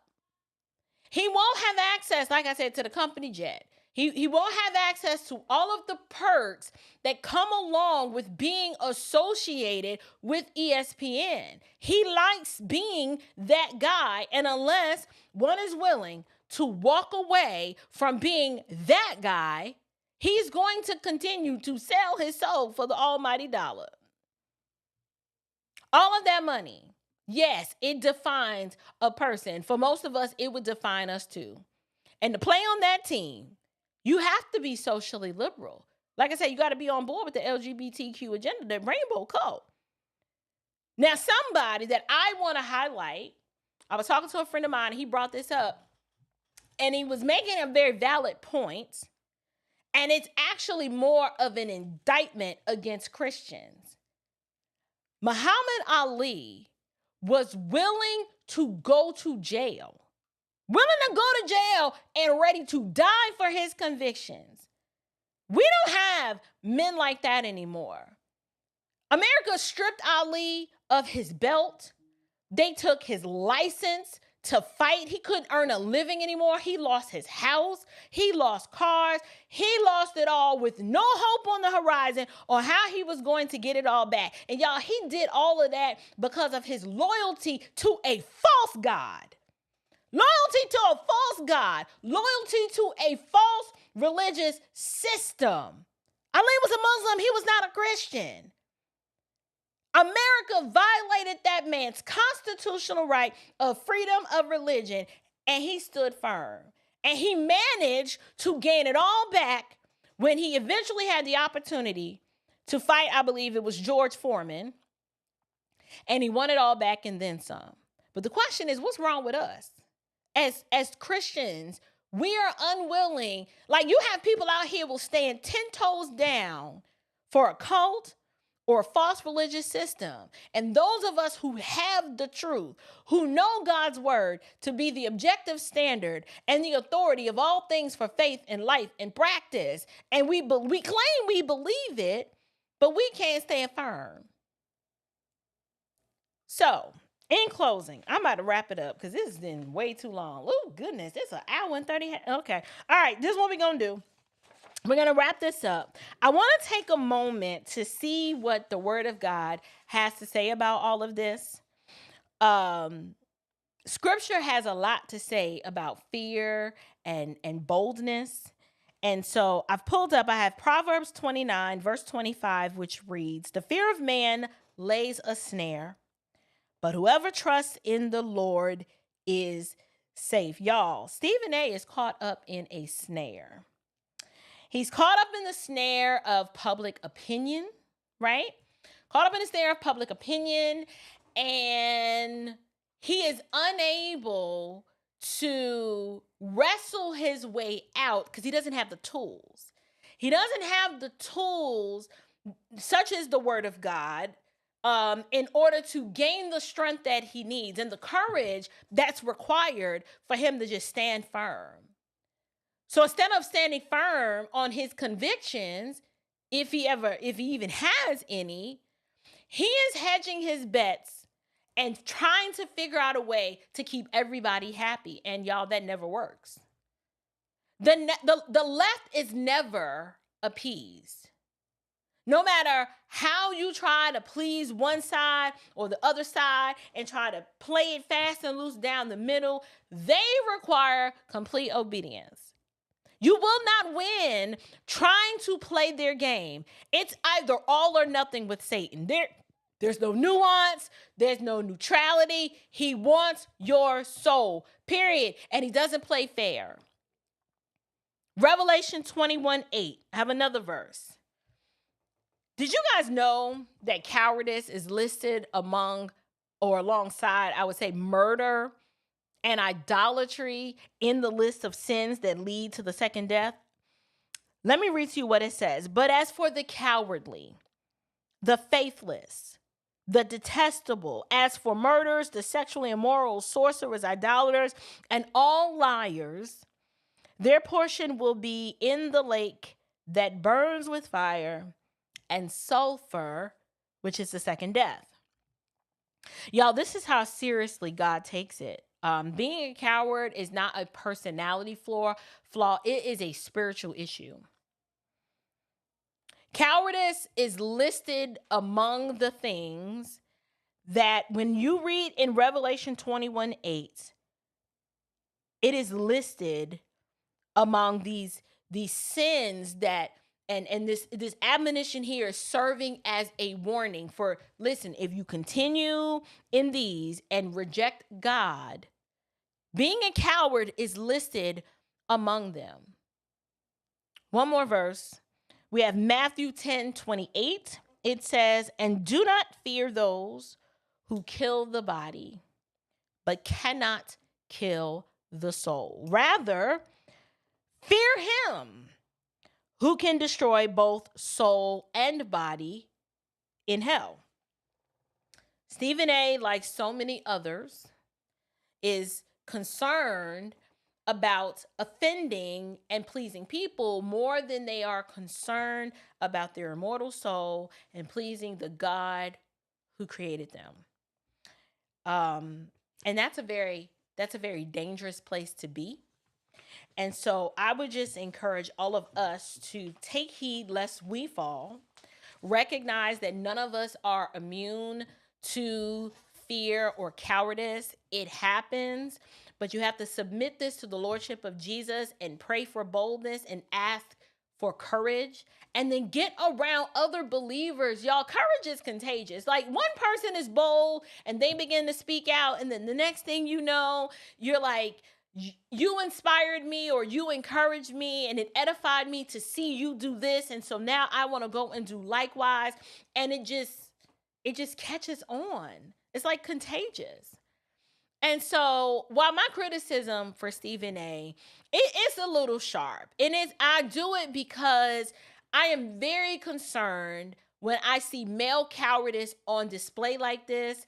And then in attempt, after all the bravado, he was talking on Mark Levin to go on his own platform to try to save face because Roland Martin and all the other pro-blackity blacks, they sent Stephen out on him, right? Like, they sent Stephen out to go check that fool, is what they would say. I'm like, you don't have anything to fear with these people.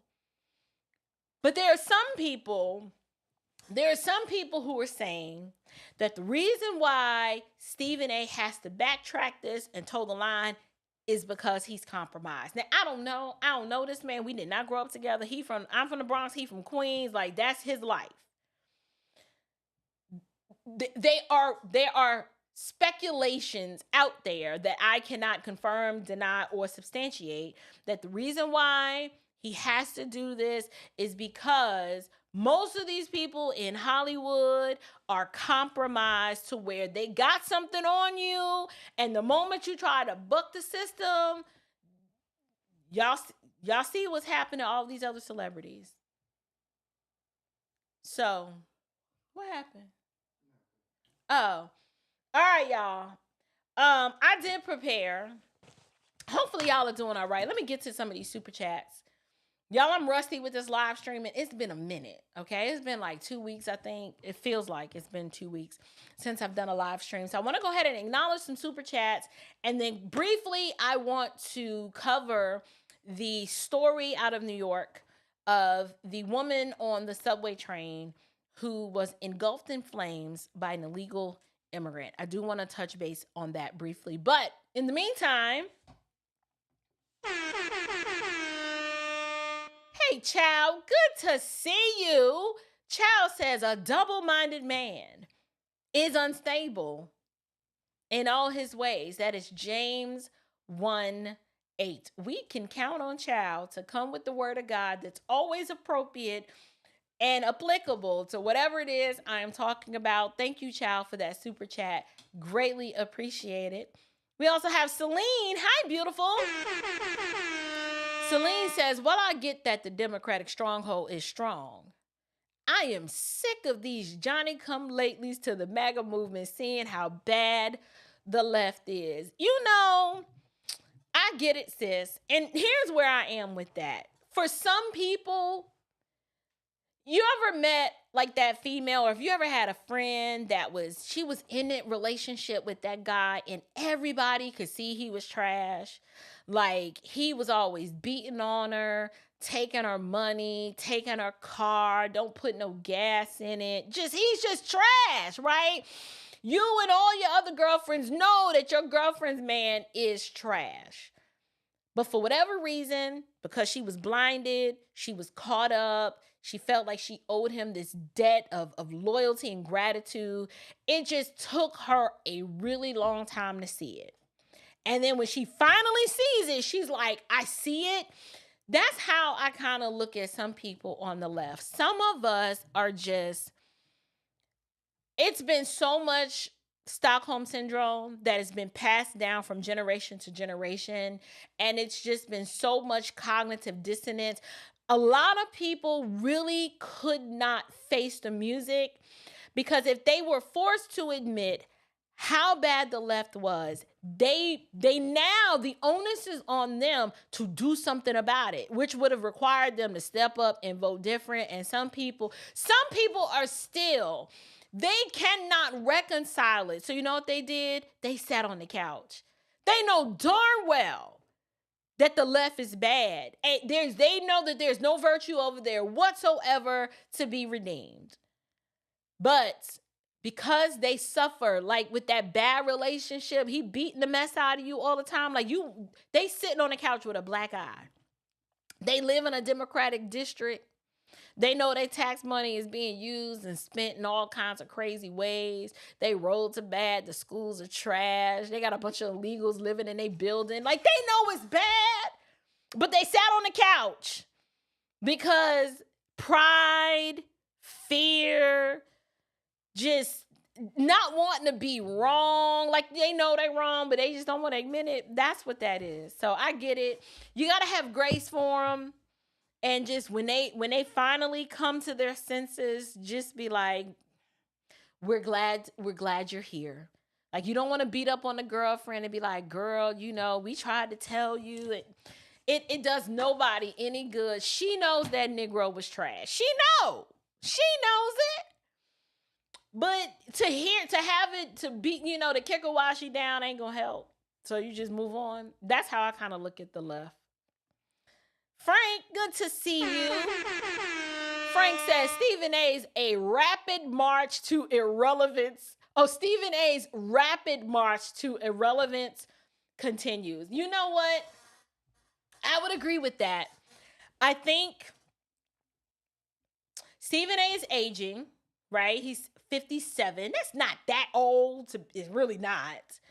But in the realm of political commentary, he doesn't really have like the pizzazz and the sparkle that a lot of the younger political commentators have. Like, he's not all big and buff like them. You know, he's just, you know what I'm saying? He's the commentator of yesteryear. And so I would agree that he might be embarking upon dabbling in the political space and trying to appear more centrist to gain favor with either side. But at the end of the day, maybe he is a little irrelevant because there are other commentators that are more popular than him. So I'm hearing, like I said, I'm not a sports person. Like, you're not going to catch, I don't even have network cable. So I can't even turn on ESPN if I tried. But this is just what the streets are saying. And so I'll allow that. And I would probably agree. But he doesn't. I think that there is always time and space to reinvent oneself. Like, just because you're getting older, he just has to figure out what to pivot to. Like, if he feels himself getting a little irrelevant, he got to pivot to something else and just be good at that thing and do that. Leave the past behind and just move on. Don't try to hold on to it. If it's broke, just don't try to fix it. Just don't try to fix it. Brother Anthony, good to see you. Brother Anthony says, hello, April. His paycheck is written by Disney. Soul to soul. Judge a tree by its fruit. He is trying to serve two masters. Can't be trusted. He's an agent for Ephesians 6:12. On point, sis. God bless you. Happy New Year. Thank you, Brother Anthony, for your commentary and for your super chat this evening. I'm so grateful every time you drop by and bless me in the live chat. I'm so appreciative for the way that you support this channel. And yes, I agree. Disney signs the paycheck, and Disney, y'all know Disney wicked and perverse and just nasty. And so he is trying to serve two masters. I find it interesting, and I get it. A lot of us work in corporate America, and we have jobs that force us to be placed in compromising positions all the time. And many of us, we try to rationalize it. We try to compartmentalize it and say, this is my job. I don't really believe these things. But the moment they ask you to wear an LGBT affirming lapel pin or to come celebrate, Pride Day, like you show up, you'll wear the pin. Like you don't really stand for Christ like you should, because you love this world and you love the riches that it has offered you, versus you saying, God supplies all my needs according to his riches and glory. He is not going to have me out here, his seed begging bread for standing for what is right. He will take care of his own. Some of us, we'll read that, but we don't really believe it. We don't. And then the more money you make, the harder it is for you to walk away and chart your own course. It's the price. Some of us just, we can't do it. Jonathan, thank you so much. Jonathan says, Jesus frees us from sin, so we are no longer bound. Amen. I would agree and affirm that sentiment. Thank you, Jonathan, for that super chat this evening. I greatly appreciate it. Rob B, he just sends $2. No comment, no question, just for the pure love of the game. Thank you so much, Mr. Rob B. I appreciate it. Celine is back. Hey, girlie. Celine says, anyone who can't see how corrupt the left and the right, come on, sis, and the rhino establishment is after these past 4 years are willfully ignorant.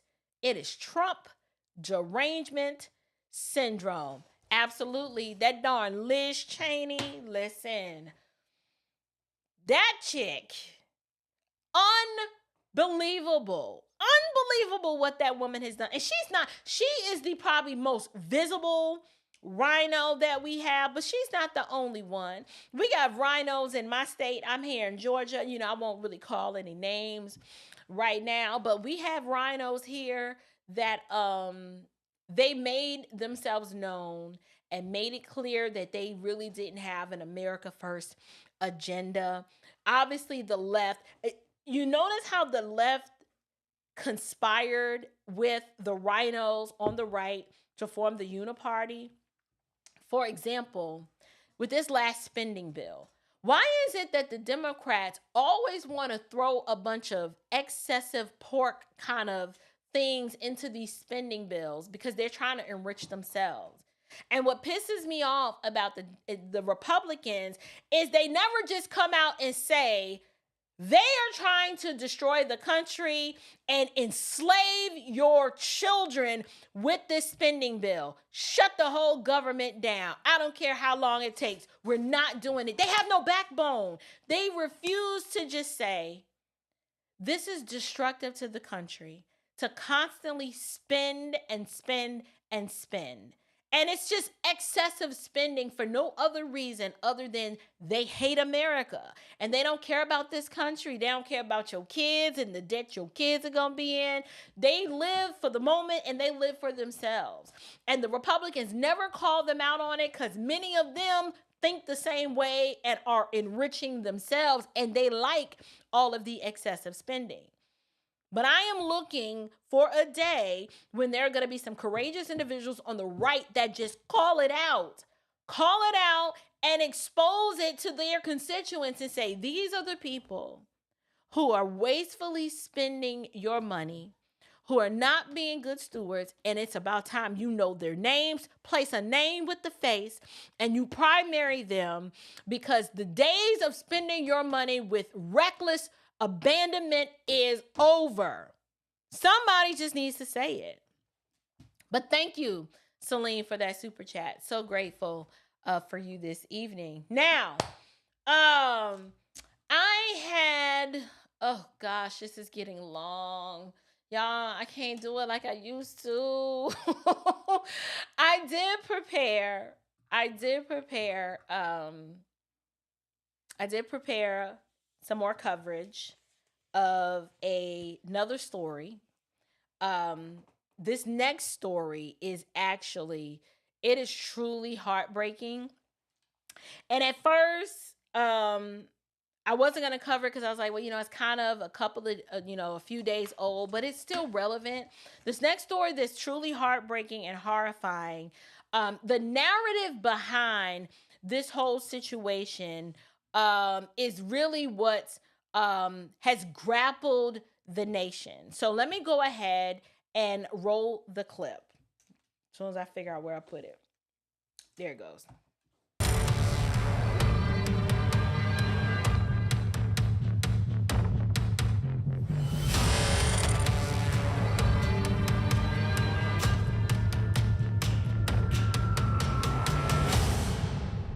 In a horrific and gruesome crime that has sent shockwaves across New York City, a man set a woman on fire inside the New York City subway train and used a shirt to fan the flames, causing her to become engulfed in fire. The suspect, accused of killing the woman, has been charged with murder in a New York court. This incident has left New Yorkers grappling with questions of safety and inaction by others to save her. As the flames engulfed her body, shocking footage shows a group of onlookers, including some police officers, who either watched or walked past without offering any help. Amid the chaos, an NYPD officer stationed outside the subway car seemingly did nothing as the fire was spreading. The incident has sparked outrage across the city, with many asking just why didn't anyone intervene and help? The woman, believed to be homeless, was reportedly asleep when Sebastian Zapata, the main accused, allegedly set the unidentified woman's clothes on fire and then fanned the flames by waving a shirt around her, which caused the flames to fully engulf her. According to federal immigration officials, Sebastian Zapata is an undocumented immigrant from Guatemala who was deported in 2018 and returned illegally to the United States after that. It still remains unclear when and where he entered the country. His last known address was listed as a Brooklyn homeless shelter for men with substance abuse and mental health problems. He has been charged with first and second degree murder and arson charges. The incident happened early Sunday morning on a train that was going to Stillwell Avenue in Brooklyn. And according to the police, the attacker approached the seated victim as the train was approaching the station, simply used a lighter to ignite her clothing, and within seconds, she was engulfed in flames. Officers on duty at the upper level of the station reported smoke and rushed to investigate. And that's when they found the woman covered in fire inside the train car. The woman was pronounced dead at the scene. Investigators are now trying to determine just why the woman was set on fire on the Brooklyn subway train, which New York City Police Commissioner Jessica Tisch calls it, and I quote, one of the most depraved crimes one person could possibly commit against another human being. New York City is notorious for its high-profile crimes, and the latest incident has once again raised questions on subway safety. But in a December 3rd news release, the New York Police Department, or the NYPD, reported how crime rates are down in the city. In fact, major crimes were down 1.9% since 2023, and there was a decrease in the overall crime index of 5.7% in the month of November. However, this disturbing incident has gained national attention, with many speculating that the bystanders' reluctance to intervene could be attributed to the ongoing debate surrounding eyewitness help and intervention in dangerous situations. While the public's response to the incident is one of shock and anger, questions are also being raised to the NYPD's response. In fact, in a scathing remark, former NYPD Commissioner Bernard Kirk has condemned the officers for their lack of help and indifference. He expressed his shock and disgust by saying, and I quote, that no one attempted to help this woman. They watched like cowards. New York residents and social activists have taken to social media to voice their outrage and frustration.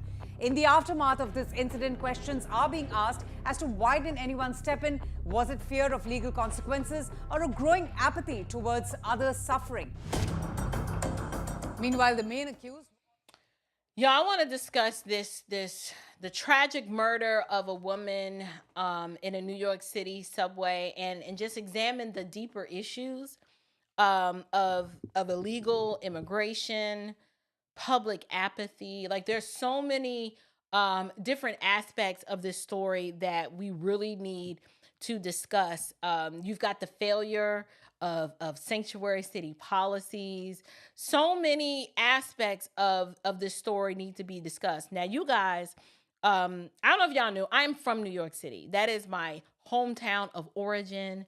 And trust me, y'all, New York City, we got a boatload of mentally deranged people roaming the streets just like we do here in Atlanta. And this one time, before I get into this story, when I was in junior high school, I was on the 6 train headed to 110th Street in Spanish Harlem going to school. And y'all, this homeless man, he just started kicking me for no reason, just out the blue. I'm sitting there minding my business, my little 12-year-old self, and just out of nowhere, he walks over to me and he kicks me. And he didn't kick me like once. He kicked me, and I was like I'm trying to just get my bearings to figure out what the heck happened. And then he does it again. Like, he did it multiple times. And do you know what? Not one person did a darn thing to help me. No one said, like, dude, like, what's wrong with you? She's a little girl. That's a kid. Why are you doing that? I had to basically advocate for myself, think quickly, and get the heck off the train at the next stop and pray that the man did not follow me. It was horrible. I was terrified. I'll never forget. I showed up to school, went straight to the principal's office. I'm shaking. I'm crying. I called my mama at work, and she's like, okay, well, are you at school? Well, where's the homeless man now? I'm like, well, I'm in school. I don't know. I think he's still on the train. And she's like, okay, this is a byproduct of growing up in the 70s. Like, and then having older parents, they like, okay, well, you survived. You lived, right? He didn't hurt you. Oh, okay. Well, you're going to be all right. But I'm just visibly, I am shaken because this homeless man is kicking me. And it wasn't like a little tap, like he was kicking me. And it was like he was demonically possessed or something. So this story, I want to cover it in light of the fact that, one, I'm from New York. I've experienced random crazy people doing all sorts of weird, crazy things to you. And to me, this is a very shocking crime to happen in recent years. A woman is set on fire inside of a subway train. There isn't an argument. There isn't like, a he said, she said, and a scuffle ensues. And the next thing you know, one person throws gasoline and sets somebody on fire. That is not what happened. And so the suspect, his name is Sebastian Zapata or Zepeta. He is an illegal. I am not going to call him an undocumented immigrant. He illegal. He ain't supposed to be here.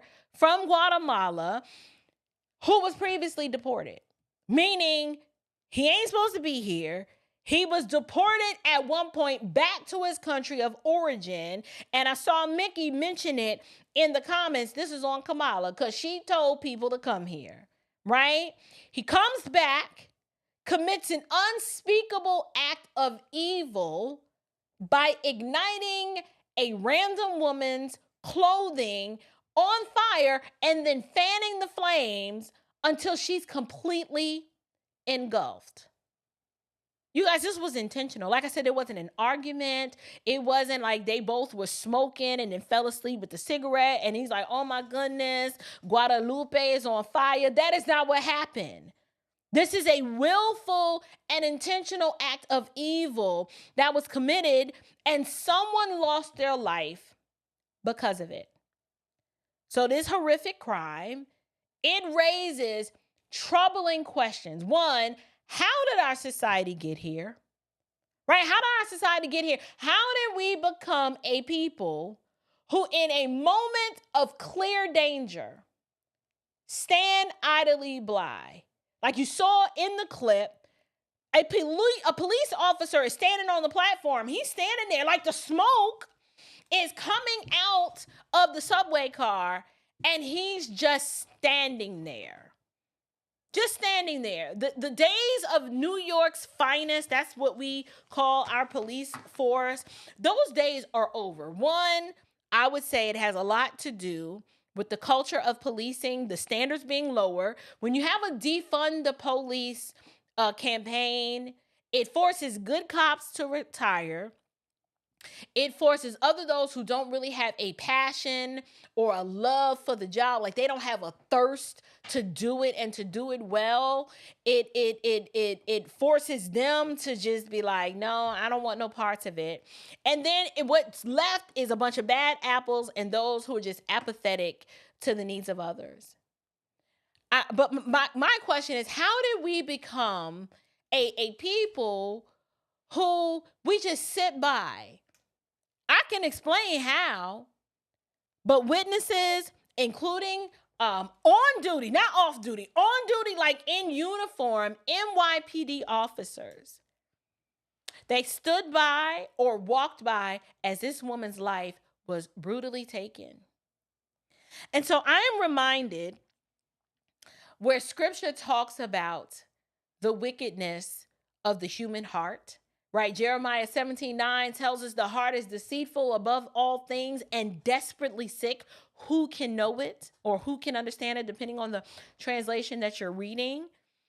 Y'all, this depravity that I talk about often, it is evident in the actions of this migrant attacker, but he's not the only one. It was also evident in the cold indifference of those who failed to act. But we can explain why.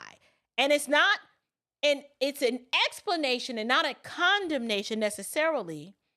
But we can try to blame the alcohol all day long. Because I think he was like, essay, I was drunk. Like, they try to blame the alcohol.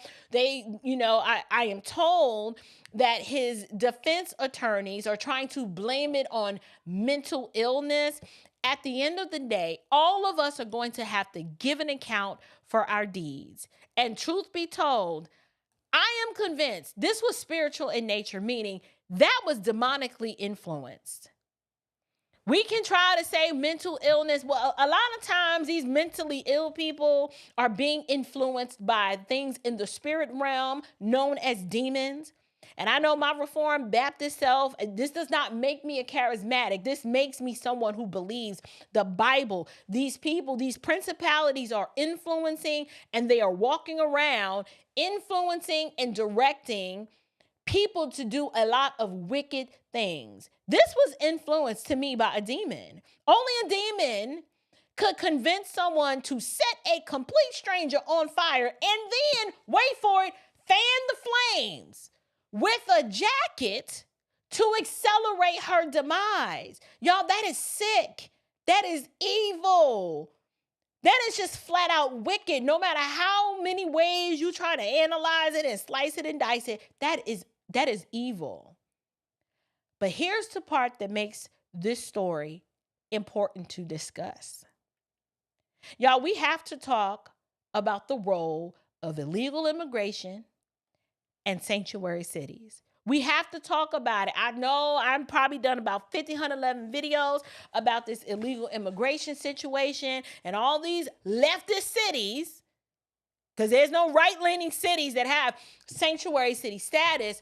This news story mentioned that this illegal migrant was previously deported, but illegally re-entered the United States. How in the heck does someone who was deported for breaking the law walk back into our country? I'll tell you how. It happened when a wicked administration that doesn't care about America or Americans flung open the floodgates and was like, y'all come on in. The water is fine. Just y'all come on in. Come on in. That's what Kamala did. Remember, these people were told to come here by Kamala Harris. All of these Democratic governors and mayors were like, yes, we love immigrants. Y'all come on in. Not that we don't love immigrants. What they were essentially saying is we love illegals. See, there's a difference between being an immigrant and then being an illegal immigrant. The two are not the same. The Democrats thought that this was a good idea. And many of them, I'm still trying to understand how many of them are still standing firm on the idea, like AOC and others, still standing firm on the idea that illegal immigration is needed, even though America is overwhelmingly pushing back, saying, no, we don't want this. Close the daggone border. We are full. We cannot take care of or manage what we already have. This is simply not some glaring failure of our immigration system. That is not what this is. This was done on purpose. Democrats want to destroy this country, and they do so by their anti-American policies that do more harm than good. Our immigration problem has been compounded by policies that are prioritizing political posturing over the safety of American citizens, and they're doing it all under the guise of being humanitarian and caring and giving people a better life. Here's the deal. We would love for everybody who just wants a better life to come. We would love that. But you know what? I wish that I could eradicate poverty in my whole city and give everybody money, but I can't. And I would love the idea of people sleeping out on the street in the cold saddens me. Every time I have to drive through Atlanta and I see a homeless person on the side of the road and it's cold, I thank God for shelter and for just the basics, because I'm like, I know I got a warm home to go to. But I cannot let in my heart, the heartstrings and my human compassion might say, I yearn to provide a warm home for every single homeless person out there. But I cannot open the doors of my home and let them all in here. Why? That would create a problem. I don't have the resources. I don't have the food. I don't have the capacity to do that, even though I want to. It is not practical. The same way and the same concept works that you can't let everybody in. You can't feed everybody. You can't be the Captain Save-all for everyone, because it is unsustainable. We cannot do it under this guise of humanitarian effort and caring about giving people a better life. Why? Because what about the Americans who live here who want a better life? How would it look for me to open up my home to all the homeless people out there and let my children starve? Be like, well, we got to feed them. They cold. They hungry. And Haley and Hannah sitting like, okay, but we ain't ate in 3 days. Like, make this make sense, Mom. We ain't ate in 3 days. You done took all the clothes out of our closet and gave it to these homeless people that's laid up in the house. And what about us? It is the same way. What about the Americans who live here? Why are you rolling out the red carpet for illegals and then telling Americans to kiss your behind? That is essentially what the Democrats are doing. There is a biblical lesson in all of this. The Bible teaches us about the importance of lawful governance. The Apostle Paul gives us a nice little model for how this is supposed to work in Romans 13. He's like, listen, let every person be subject to the governing authorities. We acknowledge the governing authorities. Why? Because we understand that they have been instituted by God. The scriptures are telling us, listen, there is no authority except from God, and those that exist have been instituted by God. But immigration laws, when justly applied, are meant to protect the vulnerable and uphold order. Yet, sanctuary city policies in places like New York, in places like Chicago, they've done the opposite. They've done the exact opposite. They've actually implemented policies that protect the lawbreakers and punish the law-abiding citizens. This is why I say leftism is a disease. Right here in Clayton County, I will probably do a video on it.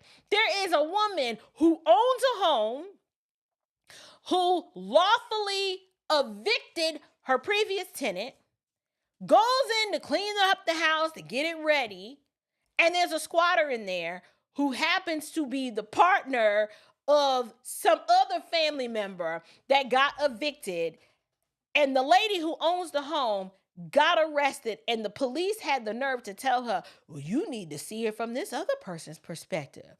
You know, everybody ain't fortunate enough, you know, to have a house. So, you know, you should see it. And I'm like, that cop should be fired. Because one, you sound like a fool. You ain't got no business protecting and serving nobody with such faulty reasoning and lack of logic like that.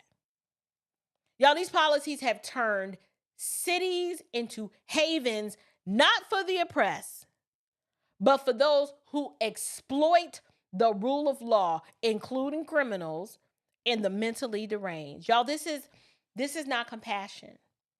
This is full-blown negligence. Negligence of Kamala Harris, negligence of Joe Biden, negligence of Kathy Hochul, the governor of New York, and the prior negligence, truth be told, Eric Adams. I know you're trying to backtrack and cooperate with Trump now, but it's a little too too late. It's a little too late. It's gross negligence and pure hatred for your own kinsmen, because true compassion would seek justice and order, protecting the innocent and upholding what is right in God's sight. What would have been right in God's sight is you see that lady on fire. Someone could have, you pry those doors open, stop the train, stop, drop, and roll, mitigate further damage. But no, y'all just sat there and watched that lady engulf in smoke, in flames. They sat by, watched it, and did nothing. But one of the most chilling aspects of this story is how the bypander, did I say bypanders? But I did. I said bypanders. I don't know what bypanders are, but they're not like bystanders. Those are different. Bystanders and bypanders are not the same. The bystanders, what messed me up was their unwillingness to intervene. But y'all, we've seen this before. We've seen this before in the sense that we see what happens when people take the initiative to intervene because they think that is the right thing to do. Look at the case involving Daniel Penny and Jordan Neely. This can easily, what we witnessed with this Guatemalan immigrant, this is called the Daniel Penny effect. Penny, the Marine veteran who intervened to protect others on the train from an aggressive individual who had a history of acting a fool on the train, is now facing charges, or was facing charges, for his actions for restraining Jordan Neely. He's trying to just keep people safe. And now there are those who claim that Daniel Penny's actions were racially motivated and they started defending the criminal instead of the hero. Are we shocked at what happened on the train? People standing by was like, you ain't gonna make no Daniel Penny out of me. Nope, not gonna do it. I'm not saying it's right. What I'm saying is that the world is backwards. That's what I'm saying. The fallout from this case has made people hesitant to act, even when life is at stake. The Good Samaritan parable calls us to help those in distress, regardless of personal risk. Jesus is like, go and do likewise. Yet, our society, we're paralyzed by fear. Fear of legal consequences. Would you like to be Daniel Penny right now, fighting for your freedom and your life? And you was like, I literally was just trying to help these people on the train so that they didn't have to deal with the threat. I took out the threat. Ain't I supposed to be the hero? No. Fear of legal consequences. Fear of being labeled. Fear of just stepping into a messy situation, all because the left, yes, I said it, they've now demonized good and they celebrate evil and wickedness. They're always on. Why are they always celebrating the lawbreaker? Making the lawbreaker and the evildoer the hero of the story. Making them the one that we should elevate. The George Floyds of the world. Why is that a common theme? Y'all, this is not a biblical standard. I'm reminded in Proverbs 31, it commands us to open up your mouth for the mute, right? We're to open up your mouth for the mute, for the rights of all who are destitute. Open your mouth. Judge righteously. When we fail to do so, y'all, we are complicit in the suffering of others. This is a prime example of social justice gone wrong. The Bible knows nothing of social justice. This is why I don't even like using the term. We got two categories, justice and injustice. This third category that's been created called social justice it's not even real. There's just justice. And real justice, it is impartial. This story underscores the need for repentance and just an overall revival in our nation. Y'all, this world is messed up. It's just messed up. Our society, we've traded the biblical morality and just basic standards of decency, we've traded it for a culture of convenience and fear. And I don't understand why we couldn't see the writing on the wall, but sanctuary city policies and failures to enforce basic immigration laws like, oh, you wasn't born here? Oh, okay, well, we don't know who you are. Until we know who you are, we get to vet you, and you get to come a certain way. You can't just crawl, scratch through the fence. You can't do that. You can't do that. A failure to enforce immigration laws is just a symptom, in my opinion, of a deeper spiritual problem. We've abandoned God's justice of his objective standard of justice that does not show partiality.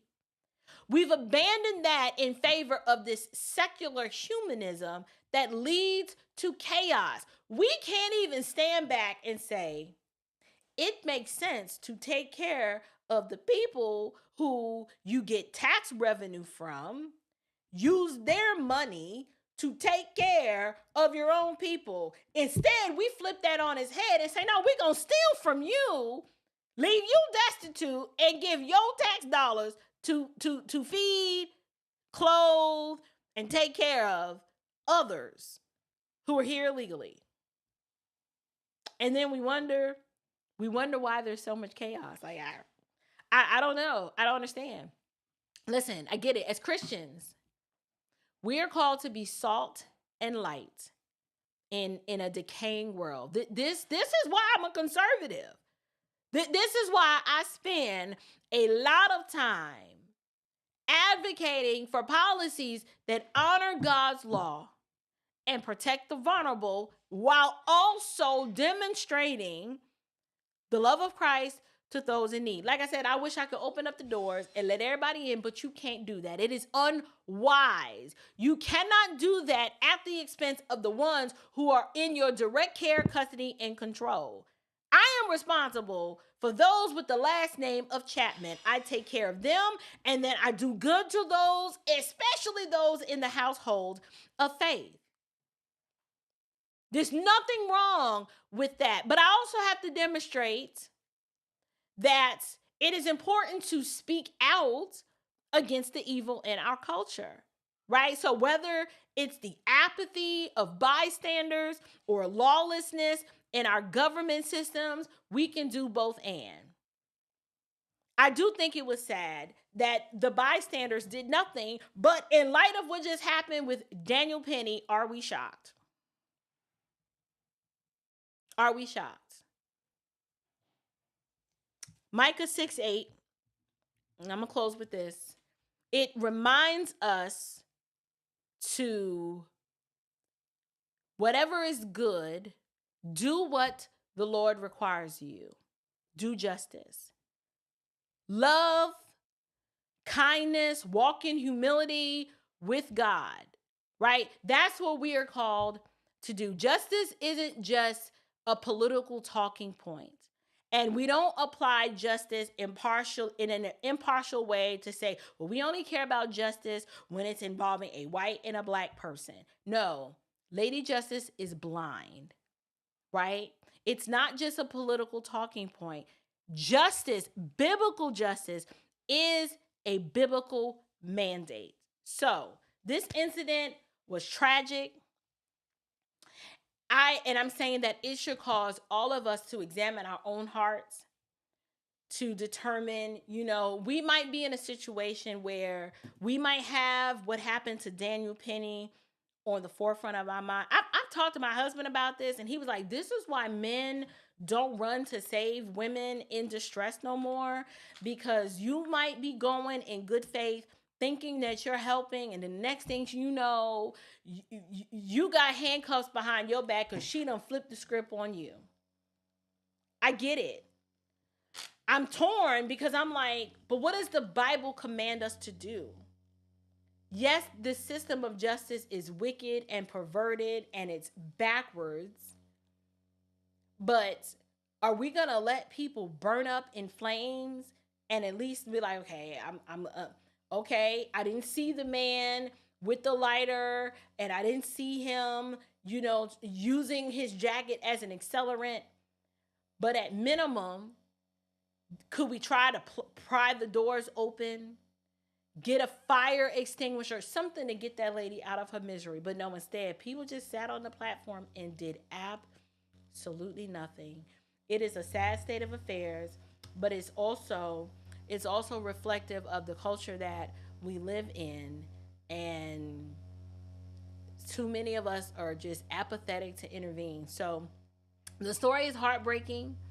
I hope that it sparks a movement of repentance and a renewed commitment to the truth of God's word. But y'all, we need to ensure that our laws reflect righteous justice and that our actions reflect the love of Christ as much as it depends on us, and that our nation turns back to him. Because I don't want to live in a nation that's going to see me on fire and just be like, ooh, it sure is hot.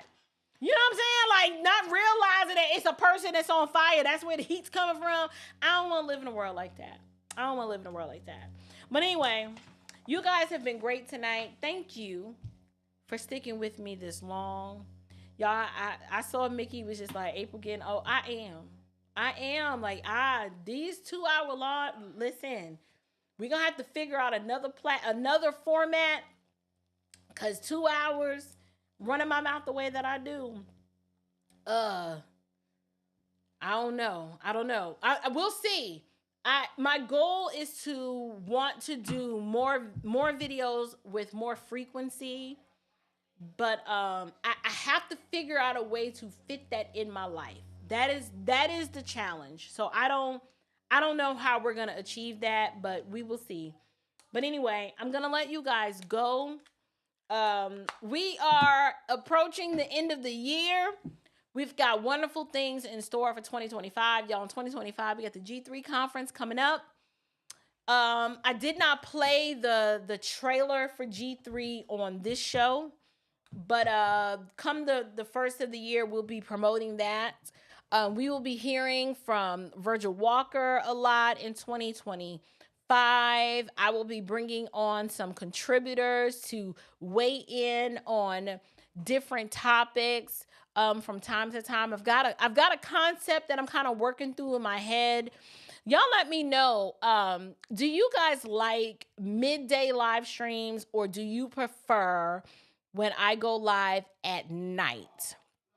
Leave me a comment in the chat if you if you did like a 1 hour show in the middle of the day and then chop that up into different chapters, and then I can catch the segment that mattered to me. I would prefer that. Or you like, nah, sis, we like the 8:30 live stream. Which one do you prefer? I need to know, because I'm just trying to figure out the best way to deliver this content to you, and then to bring you fresh, relevant content before it's old and stale. Right? Before it's old and stale. So y'all let me know. At night, Lamont, Mr. Don said night. Queen Anna said night. That was not the answer I was looking for. It's not the answer I was looking for. All right. We'll talk about it. Got to get the people what they want. Night? Why at night? What is the deal with night? I mean, I know y'all work, right? Y'all like, man, we got to go to work. Night. Oh, Lord, have mercy. Okay, well, what's best for you? We can catch up. What'd you say, Robert? Night. Everybody's saying night. All right. What I might do, I might record it in the day and then premiere it at night. So, I think April just needs to go live for 1 hour, 5 nights a week. I considered that at one point. I did. And I can't remember what happened with that. Oh, you got jokes? He's telling me you just didn't do it. Maybe I just didn't do it. Maybe I just didn't do it. We will see. The consensus is out. Y'all prefer me in the evenings. I would love to do a 1 hour show at night. The biggest thing is turning off the spigot, right? The spigot is turning off the wheels of my mind and be like, that's enough. Don't get at people no more. You said all that you can say. The time is running out. The hour is over. You can pick up tomorrow, right? That's the biggest challenge. Night, YouTube. What's going on, Antoine? Y'all, I interviewed Antoine at America Fest. I'm still working through all of my interviews. I interviewed him at America Fest. I still, am I editing that or is Henry? I don't know. One of us is editing that. I need to drop that episode. Y'all, Antoine is cool as a fan. I met him at America Fest. And we talked for a good little amount of time. I got to interview him and meet him. Saw pictures of the baby. Like we like two toes in the sock. So I met Antoine at America Fest. He works with Blexic, Philadelphia. He's actually the state director. Correct me if I'm wrong. Am I right, Antoine? You're the state director of Blexic, Pennsylvania. Am I right? Yeah, the people have spoken. Yep. All right. Well, yeah, I be going hard in the paint, y'all, but I be needing like 24 hours to recover after these 2-3 hour live streams. That's the issue. I gotta get into a flow because there are a lot of topics that I want to cover. But I don't get to it. But anyway, if there are certain topics you guys want me to cover, y'all know the drill. Email me at info@thestandardthetruthpodcast.com. You also can email me at thestandardthetruthpodcast.com. You can, if y'all DM me, I ain't gonna lie, I don't check those DMs like that. It's some really special people out in the world. So to protect my peace and my privacy, I don't really check my DMs as often as I should. I prefer you email me. Email's a little better. I can kind of keep track of that a little better. Assistant state director. Okay, so you got my old job. I was assistant state director for Blexic, Georgia. So yes, Antoine's cool people, you guys. I think he told me that he watched the show, and then when I met him, he proved that he watched the show because he mentioned a few things that I had mentioned on the show. So I thought that was really, really cool. I have more interviews. I've got I think I dropped my interview with Gothics already. Y'all, she was amazing. Oh my gosh, that was so cool. We'll probably hook up and link up again. I've got an interview with a vet, but I think something happened with that file. That file may have gotten corrupt. I did an interview with Proverbs Media. Did an interview with AJ from the Dallas County Republican Party. she was a real one. She was cool. She was so cool. AJ from Phoenix, not AJ from Phoenix, Jade from Phoenix. I said AJ from Texas. Y'all had a lot of people that I met and it was just cool, but I'm just glad to be back home. But anyway, I will talk to you guys later. I love you guys with the love of the Lord. Until next time, you guys, grace and peace.